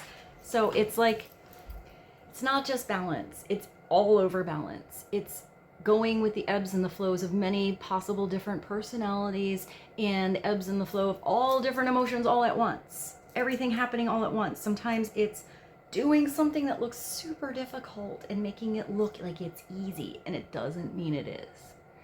The quickest example to have you guys understand is the bartender. It's like the perfect bartender. You're dealing with all these different people and all their different emotions and all their different situations and all the different people on the staff and all the phone calls and tapping the keg and doing this and the ice going empty and the glass breaking over here and all of it at once. So putting the priorities where you need to do, sometimes multitasking a lot, sometimes something needs your extra attention and focus. But some people know exactly what they want, and you have to do it that way, and some people don't know anything. They don't know what the heck they want. You got to make it up. You got to make everybody happy. Some people want to have a big conversation, want a lot of attention, and some people just want to sit there and don't want to be bothered. And it's recognizing all of those different scenarios and the situations all at once and riding those waves and just knowing what to do in the moment. That's like the best description I can give you of the temperance, even though it's such divine energy and that's such a like earthly easy way of explaining it, but it's bigger than that. It's all that emergence of all of that energy functioning and flowing together and creating the perfect Goldilocks zone at all moments. But you know, one person's Goldilocks zone is not the same as another's. Just like you might have a perfect, you know, balance in the morning, and then in the middle of your day might be something else, and then your balance might be something else later. So it's just going with those ebbs and flows of the tides. The times when you're manifesting and your world seems to be magical, and the times when you need a little breakaroo and a pause, do some healing. The times when you need to exit some situations that aren't working. The times when you find that you have this miraculous support here, or you can offer it to someone else who feels down, or you see how strong you are to get yourself up. Do it on your own and walk into new situations that feel like they are blessing, like they are blessed by heaven. And with that, I bid you guys adieu. I hope this was helpful for you guys. I hope something came through that made sense and resonated, and thank you so much for being here. I love you guys so much, and I will see you soon. Bye.